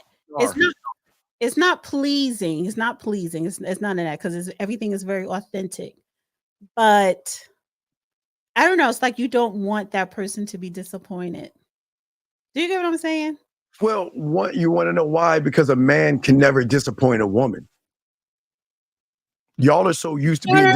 No. It's not. It's no. It's not. It's not that. But it's like it's something that your counterpart prefer you not to do, and like you work on it. But then sometimes you slip into old habits. Yeah, that's where the training comes in at. No, I don't need training. No, I don't need training wheels. I don't need training. I'm not a dog. And this is why, you know what? Sorry, you're the wrong person. And maybe I was looking for the chat. I don't know. Not Steve, because he always comes with something stupid. Like I can't. Train. Like no, I don't get trained. I don't get trained, honey. Hey, I'm just saying. You always fall flat. Oh my! Never mind. Never mind. I love it, D. We love it. We love it. Hey, salute you, D. There's nothing wrong with me. I'm perfect. There's nothing wrong. Of course, but again, when you needed structure, you'll get it. When you're doing right, that's not the point. No, that's not it. That's not it. That's not it. That's not it at all. That wasn't a route. That's not what. That wasn't no yellow brick road I was going down. Do that in the 70s. The robot. All right, D. So anyway, D. D, I appreciate this smile. You see, hey, it's not even that. I need to wear my sunglasses because when you just started thinking about them, it just lit up the room. Like you say, you can see this glow. Gentlemen, that's what I'm saying. Jonathan and that other guy, if they don't have the glow that they get from a man, then you're not doing something right. Because y'all see the glow. Oh my God. Glow need the danger zone as well. Okay, so guys, you can follow me on The Real Dana on YouTube. And most importantly, subscribe to my other channel, The Dusty Chronicles. I need to put more effort into that channel. All right. See you next week, Saturday. Bye. We'll see you in the chat room tomorrow. You can, because you always. No, I'm not gonna be. I'm allowed. You always do that. See that? See that? Oh, you're not allowed, huh? That's me saying that. That's me. Like, no, that's what I'm saying. That's just me saying I'm being funny. I'm being funny. That's not a real thing. Comments. You always come in with some sidebar comments because you love it when the men get together and talk that ism. Yeah, so, but I don't come in on Sunday chat. Yeah, because you want to know why it's real men talking real issues for men, how to create dating standards that make her earn her position. Gentlemen, if you want to learn how to make a woman earn her position and not just get it handed right over, come on over tomorrow, y'all guys. Y'all will get to learn real men because it's very rare you meet real men talking real yak. Right, Dana? What are you talking about? I have a crush. That's all. Yeah. Have a crush. Not wrong with crush. I think it's cute to have a crush. Keeps you young. All right, yeah, there you go. Hey, there you go, girl. Hey, there you go, Purple. Hey, no, she said no leftovers. Hey, no leftovers. What's that mean? All right, D, go ahead and tell them. Leftovers mean? Huh? When she said no leftovers, what that mean? She said no leftovers. What does that mean? Okay, Purple, why don't you tell what it means? Yeah. Purple. She wants to know what it means. What is that code for? That's code for something. Wait, what do you mean? Who's 1950? Wait, you think that's the person? I don't know who that. I don't know either. We don't know, but hey, we know this. Hey, if y'all don't see the glow, I'm sure the women what glow? I got my skin stuff on. It happens when you have a thought about somebody that's manly. That happens when a woman has a manly thought about a man. They get this glow. It's just like the same kind of thing that you see when you see a loser walking down the street. You see a guy that's like, oh my God, he's weird and creepy. You notice that. But speaking of creepy, the person who sent me that creepy email, I'm going to report your email account and I'm sending it to spam. So that was creepy. Wow, I'm sorry. I don't need to see who lays in their bed and send, explicit pictures. Who does that? It's not mine. That's not our guy. It's not our guy. No, I'm just saying, but it's being reported. So yeah. So D, we will see you in the room tomorrow. Just say hi. You just wave. Just wave. D, you don't have to say nothing. Just wave. Just wave. So we'll know. Then when you wave and I catch it, I'll make sure I post it at the top so everybody can see the wave. Because you know what? Even Dana loves to watch men talk. I ain't say all that, but I will come in and wave. Good night. Bye. All right, D. Appreciate you, D. Appreciate you. That was Dana. We appreciate you. We'll go get everything together as we always do. Let's go ahead and do our quick thing as we bring everything down. Today we'll go with Doug E. Fresh while we do it. What's up, y'all? This is Doug E. Fresh. And I want you to know, without a shadow of a doubt, this is what it's all about. You're listening